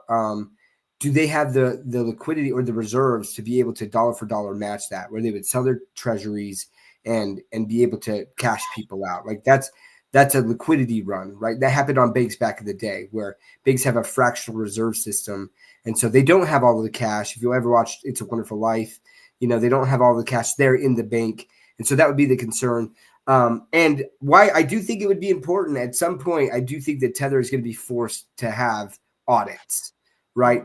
A full-on audit and say, do you actually have the cash here? Because if stablecoins become a staple, and that's one of the things that the OCC and the FDIC talked about, right, is stablecoin activities. And for them to be able to do that, like, they're going to service people or these companies that are stablecoin issuers, right? They have to have that money in the bank. right? Or they have to have that collateral there. So anyways, but could Tether technically manufacture some liquidity in the markets that's not there? Like, yeah, I mean, that's what banks do, right? Like, I mean, that's what banks do. And so reserve lending. Yeah. Yeah. So, but it's not supposed to, but they could be doing fractional reserve lending. And what that does is it creates more liquidity in the markets, and that could kickstart something. So you'd have to audit them. Agreed. Friend of mine sent me a friend, or you guys met Ernie. We watched this guy called Vegas Matt, where he just on YouTube, he just puts in like thousands of dollars into these slot machines and puts like, $100 a pull or $200 a pull. Met him in Vegas, and he said that in one of the casinos in Vegas, and again, it's just a physical shop there, that they do like 30,000 a day just on his physical merch. Now, obviously, he's got 1.1 million followers on YouTube that sub to him, not including the rest of his socials. And I got to thinking, like, Vivi always gives away their merch. They even had a couple of people or a bunch of people sell merch, and Vivi's kind of like, yeah, it's cool, gets our name out there.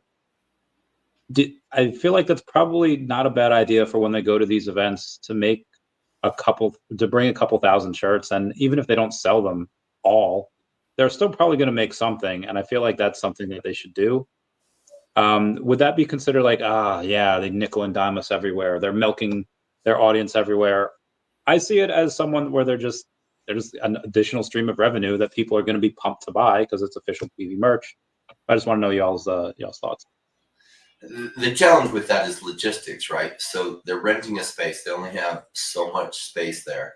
And then they have to buy these shirts. And if they don't sell them, they then have to like ship them back out somewhere.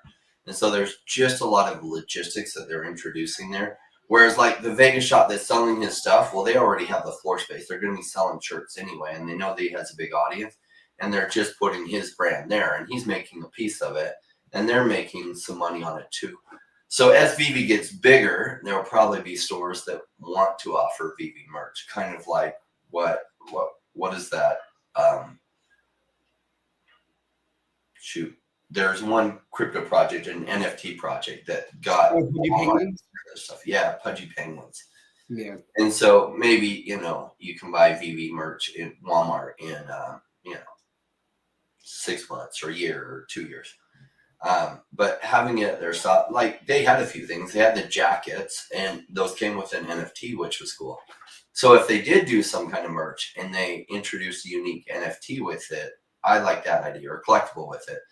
That would be tremendous because it adds even more value to it. I mean, how much does it cost them to make? Not very much on the digital collectible side, but it adds way more value to the physical merch and helps them be able to make sure that they sell all the shirts. Because what I'd hate is they buy 3,000, they sell 1,000, and then they got to decide what are they going to do with the extra 2,000, and shoot, we didn't make very much on this anyway, and it was just all the extra logistics that it took, and they only sold 1,000 out of the 3,000 that they bought, so they broke even on that. Now, if they introduce some kind of collectible with it, that's cool. Then they probably sell 3,000 instead of just 1,000. Yeah. I love Vivi merch, and like I'll tell you what, one of my favorite shirts, like that I wear all the time still, is the Jermaine Rogers shirt from that Digital drop. And the reason is because it was such a high quality shirt, like the fabric, like it was worth it to me. Like I freaking love that. So if Vivi could put out some high premium stuff, and listen, like as a source of revenue, like if they brought just 150 shirts and they just said the first 150 people to come or something like that, or like, I mean, it would sell out, right? And they could make a little bit extra revenue, and then they're not worried.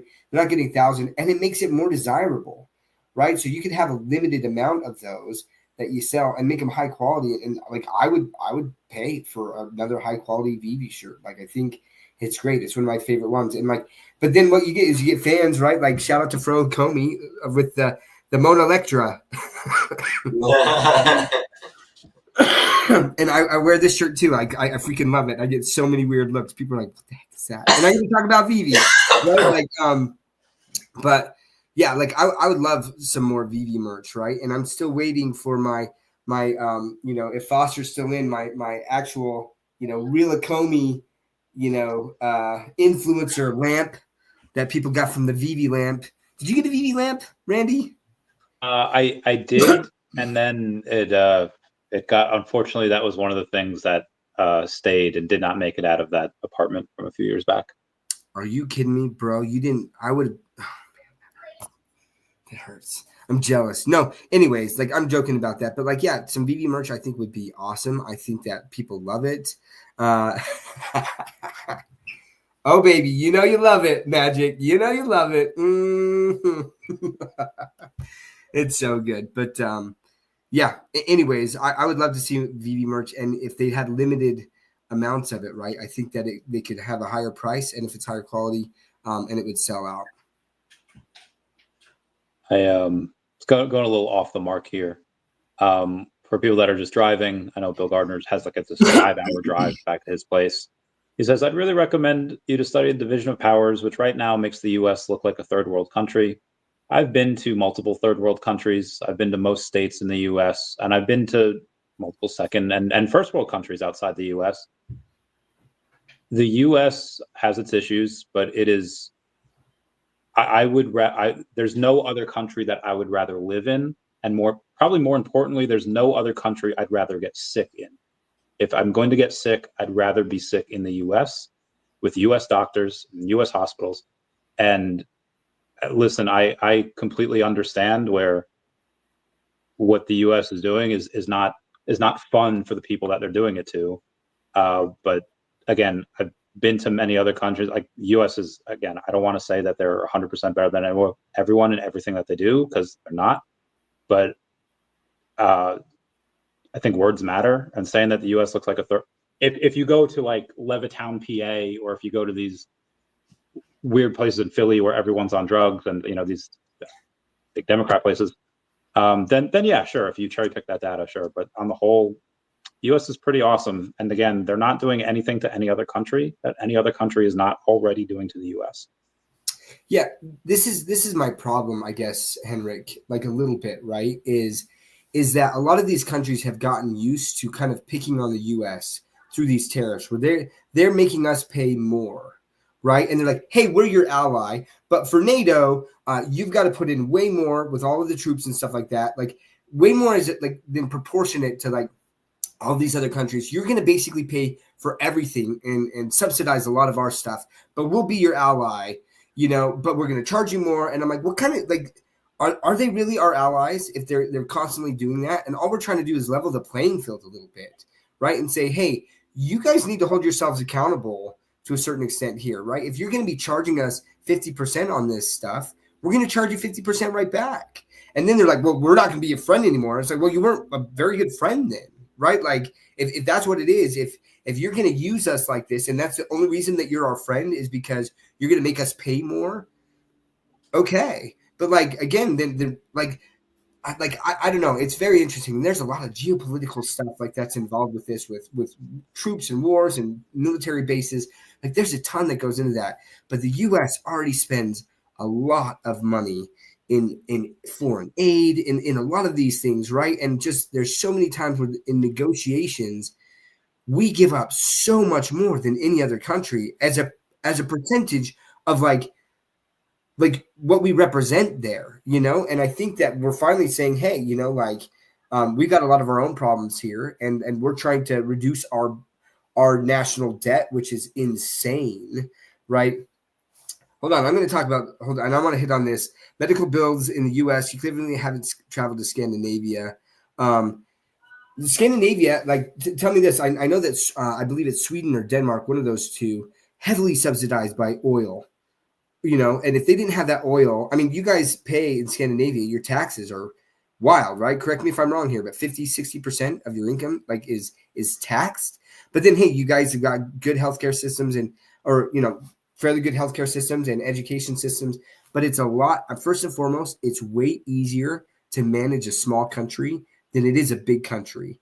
Like it's so much easier. Like, just bottom line, it is just the logistics of everything makes it so much easier when you're a smaller country. There's that, but like, there's a reason why most other people fly to the US to get things done. I mean, I just saw someone in Canada that was like, hey, I've got a tumor, right, that needs to be checked out if it's malignant. And guess what? I'm not scheduled to get my tumor checked out until 2026.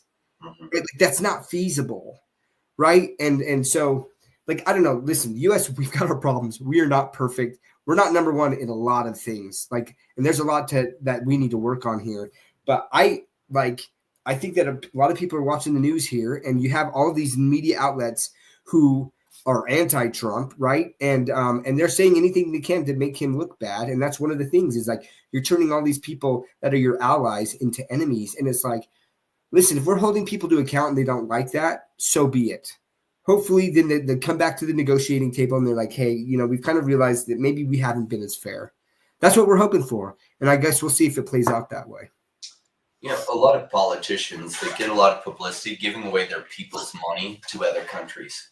Why? Because people don't realize how much they're paying in taxes. So, the U.S. politicians have been terrible at this.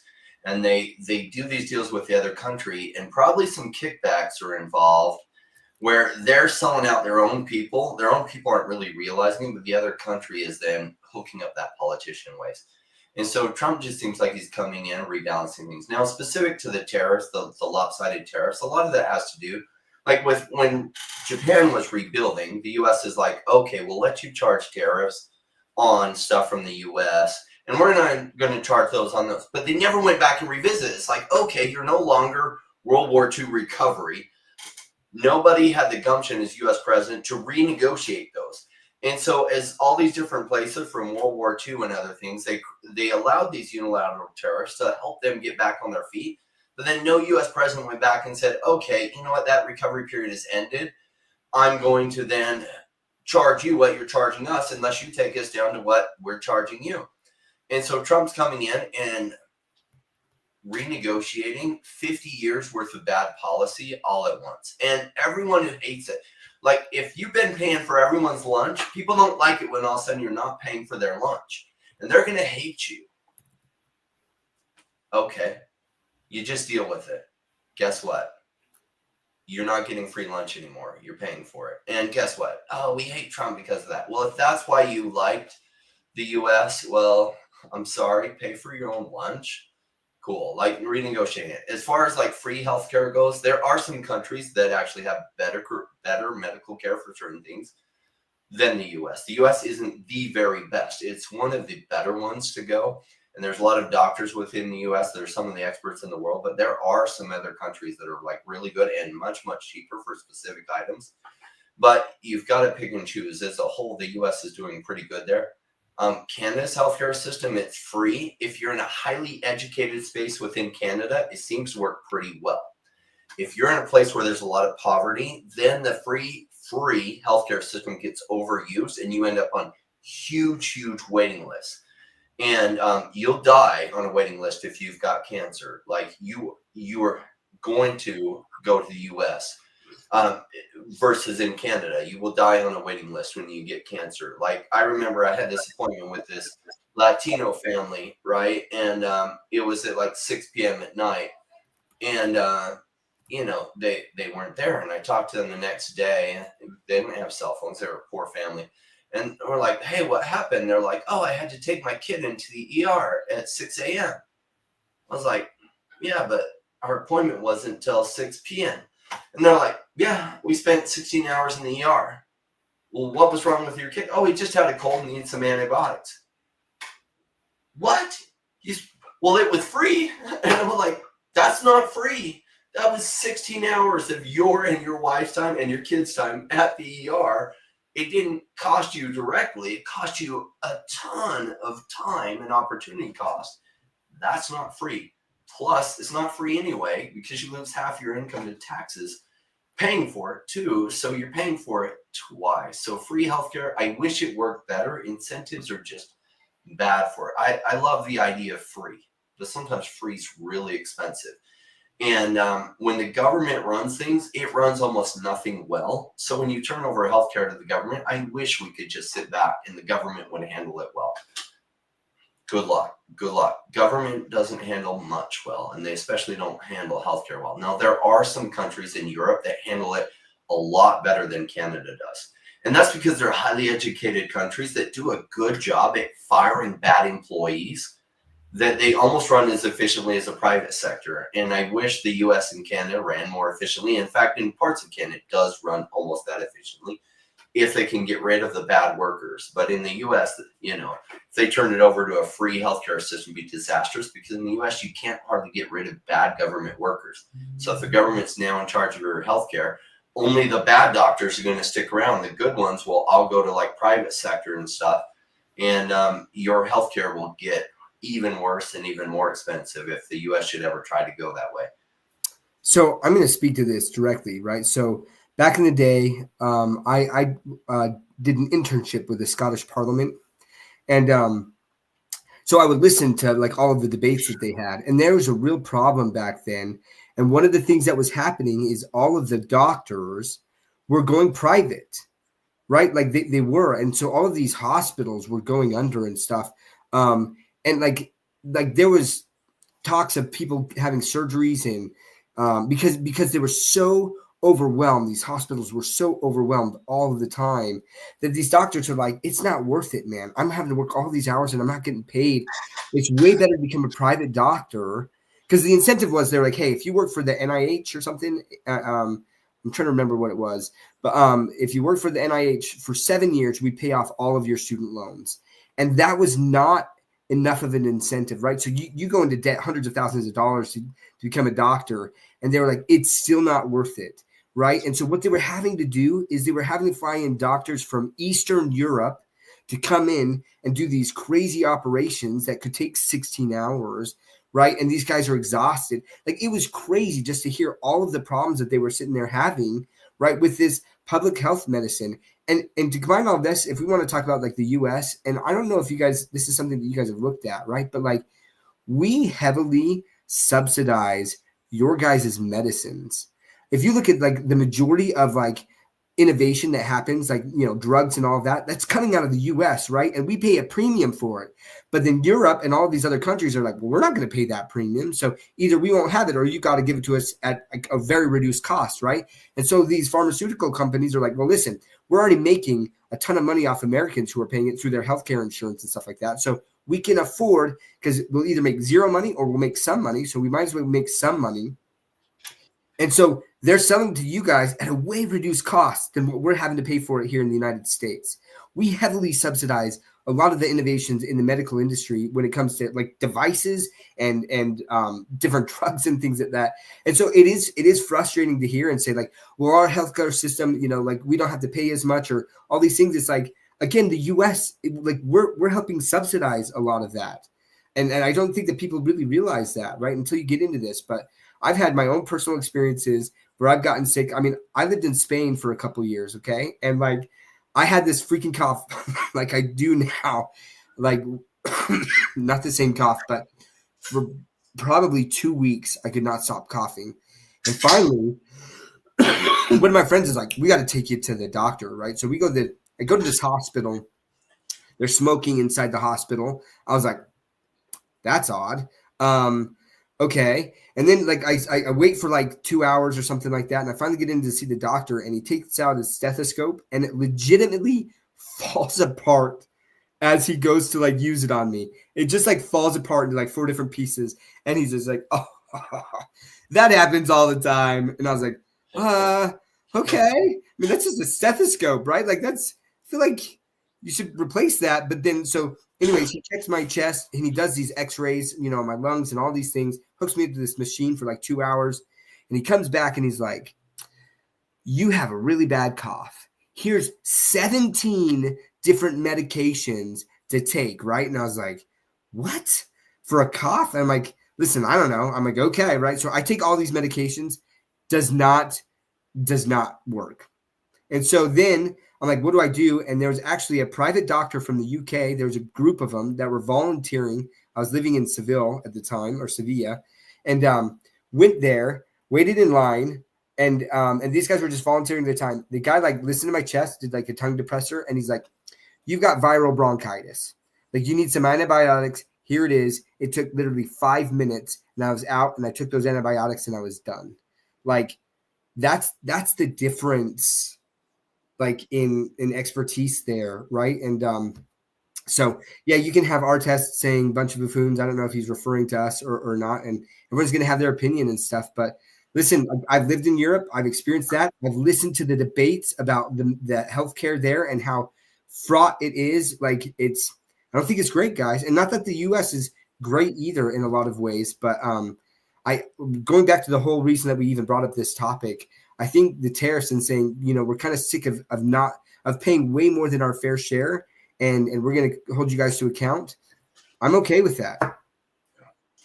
A lot of people don't like that getting renegotiated, and it does cause some pain, but this will all get figured out. I remember in 2016, Trump was just elected, and everyone was going crazy because he was going to start World War III with North Korea, and he was renegotiating things with them, and oh my gosh. Then it, and like the stock market was like down, and like everyone, every day the papers were gripping about, oh, how he's destroying everything and look at how unstable it all is. And 3 months later, like everyone's like North Korea settled, no more test launches from Mr. Rocket Man with the button he can press. And it's all settled and people forget about it. So just remember how freaked out you are now. If you're freaked out now, and in 3 months when you're not freaked out, it's all settled and it's all good. If you're like listening to all that stuff that's got you all freaked out, you'll have something else that's freaking you out. You'll be panicking about, and just remember, like, these problems get solved and they go back, but a lot of people forget that they were feeling like this anxiety that the world was going to end because Trump tariffs. It's not. And markets are way down. Stock, crypto, everything else, this will all get resolved. Later on, it'll be massively, massively bullish, and you'll forget that this period even ever happened unless you look back at the chart and you'll be like, oh yeah, why was it so cheap then? Oh, that's right, the whole tariff thing. And you'll almost have forgotten it completely. Agreed. And I know he says that we have main character syndrome. I mean, again, the best doctors are here, the best schools are here, best hospitals are here, best movies are made here. And then on top of that, he says, like, oh, listen, what he's doing is actually going to increase social inequality.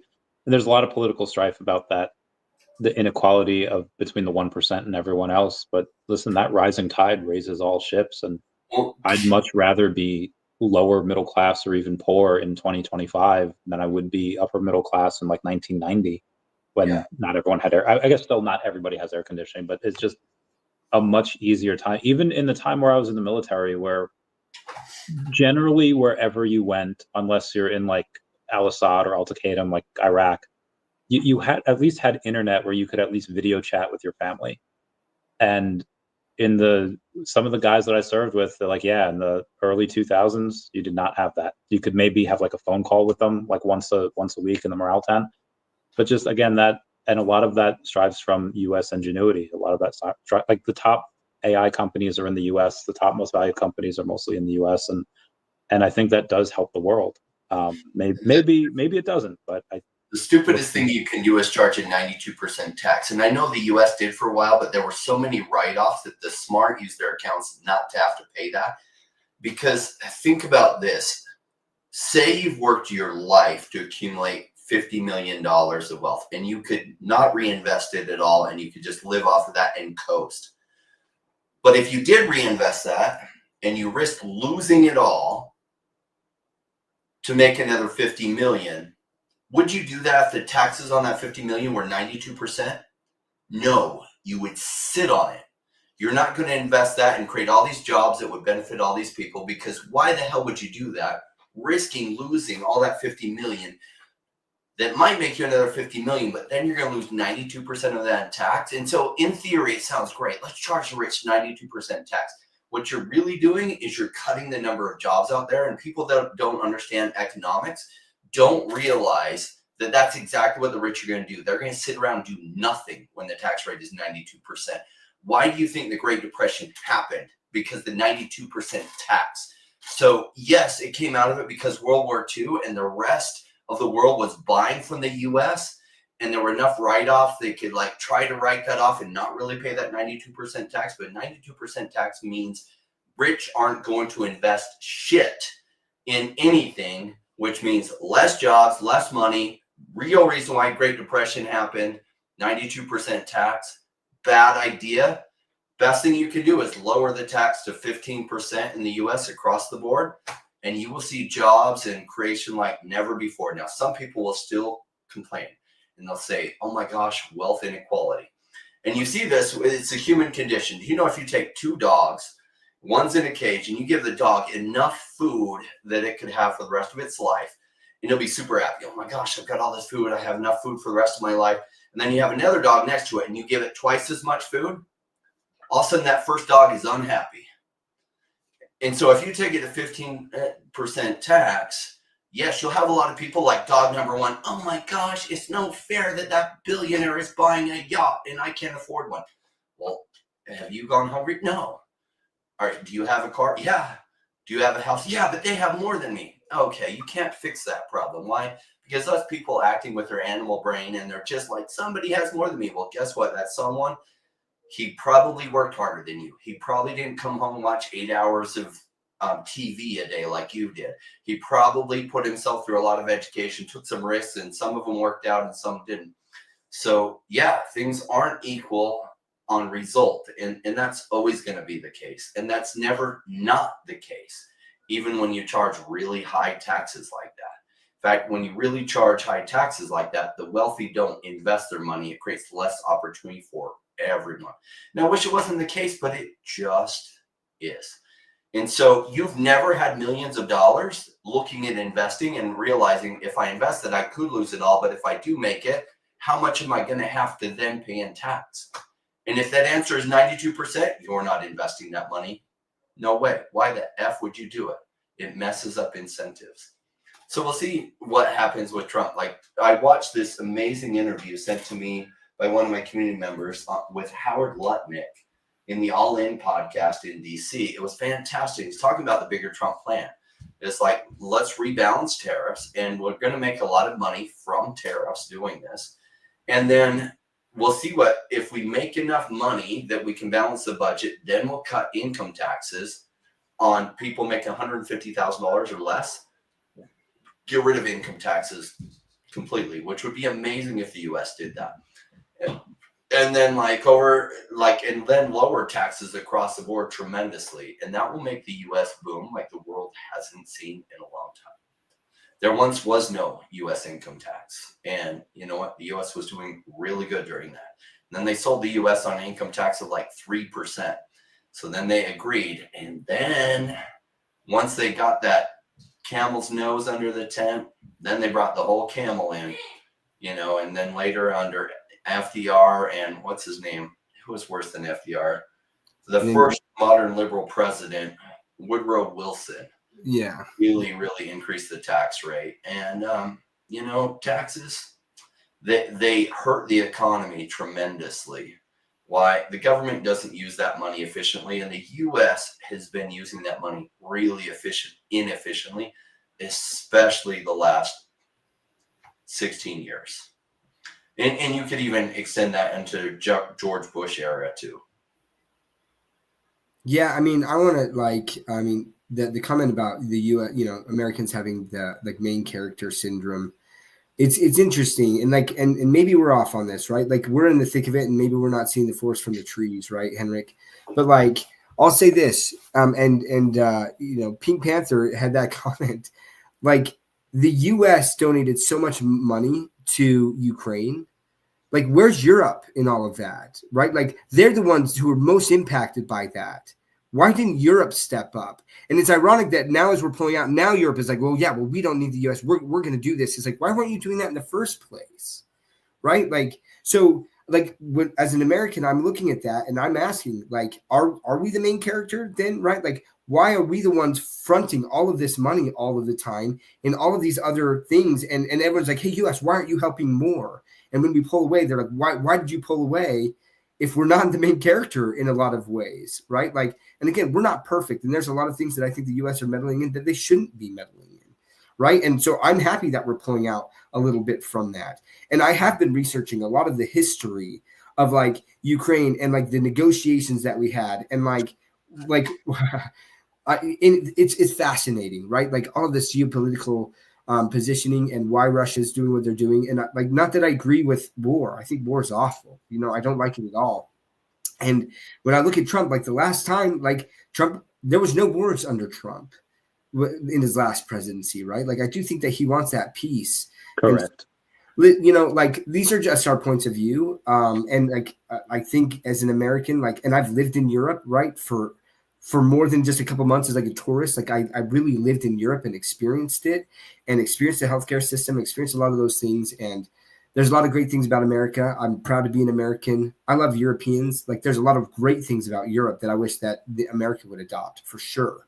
You know what I mean? So no one's perfect here. And I hope that that's not coming across like that.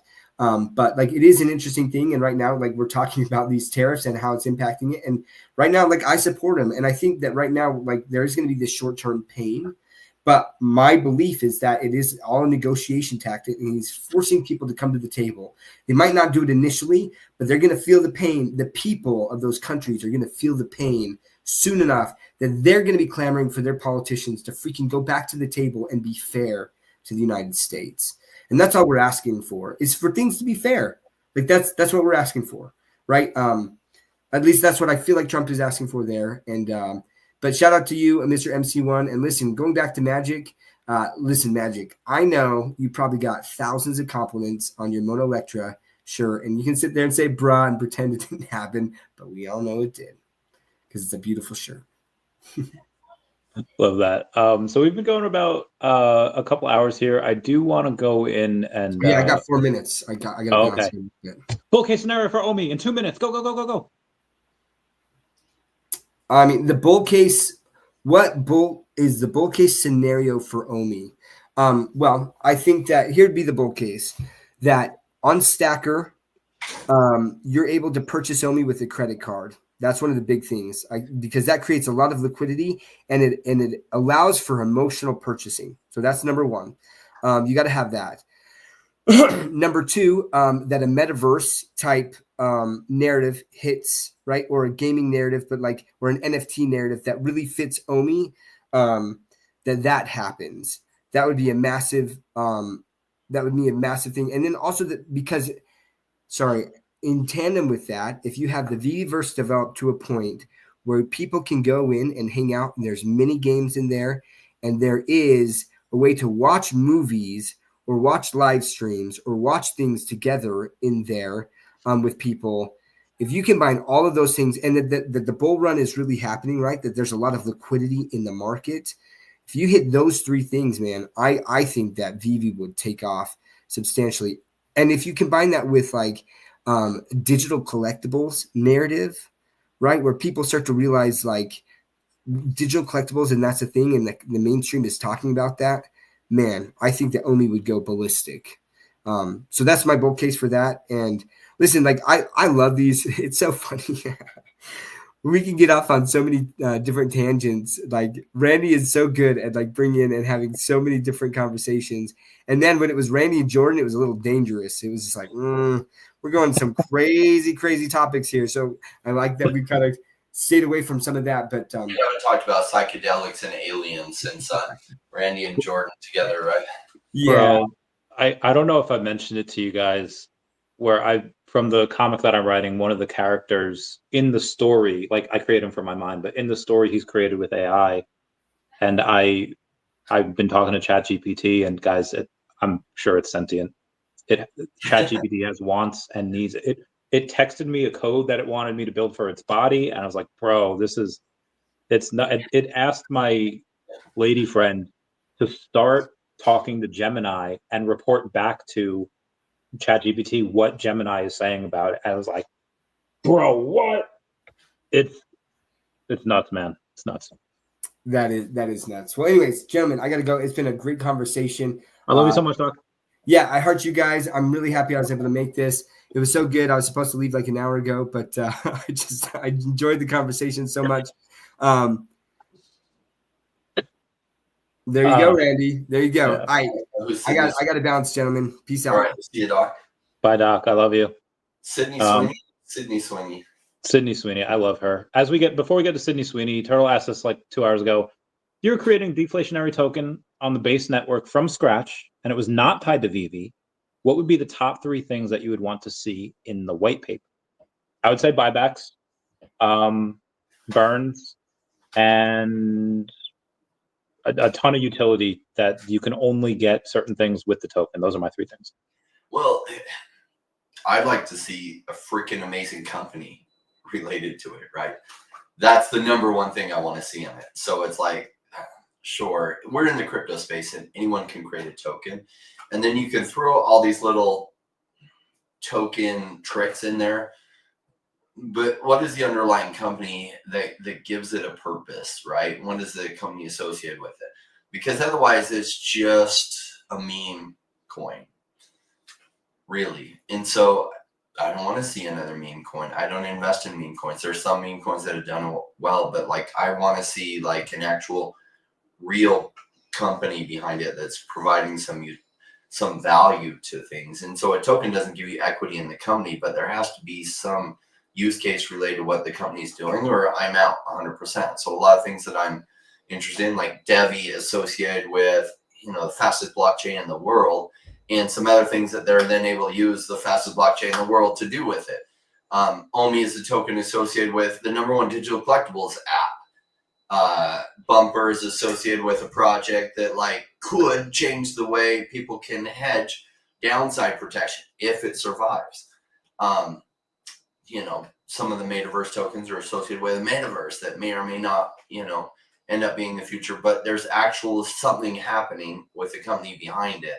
That's an idea. And so that's essential for me to be interested in a token. The other, like, that's the most important thing. What is the company it's associated with? What is that company doing? Why is that even relevant, if it is relevant? So that's the #1 thing I want to see.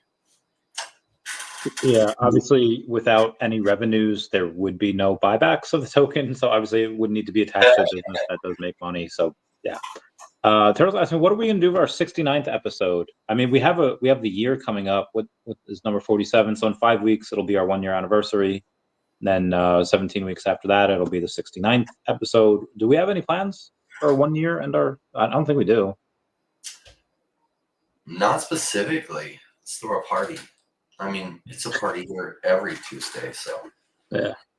I mean, we have the coolest people come. We have all these amazing people, including people who disagree with us on some things. And that was actually really good. I actually really like hearing other people's perspective on things. Like Henrik, thank you for all your words. Love it when Sanjay's able to join us. Good to have VV Magic here. G Flow, love you, brother. Really love you. Arcturus winning our giveaway from earlier.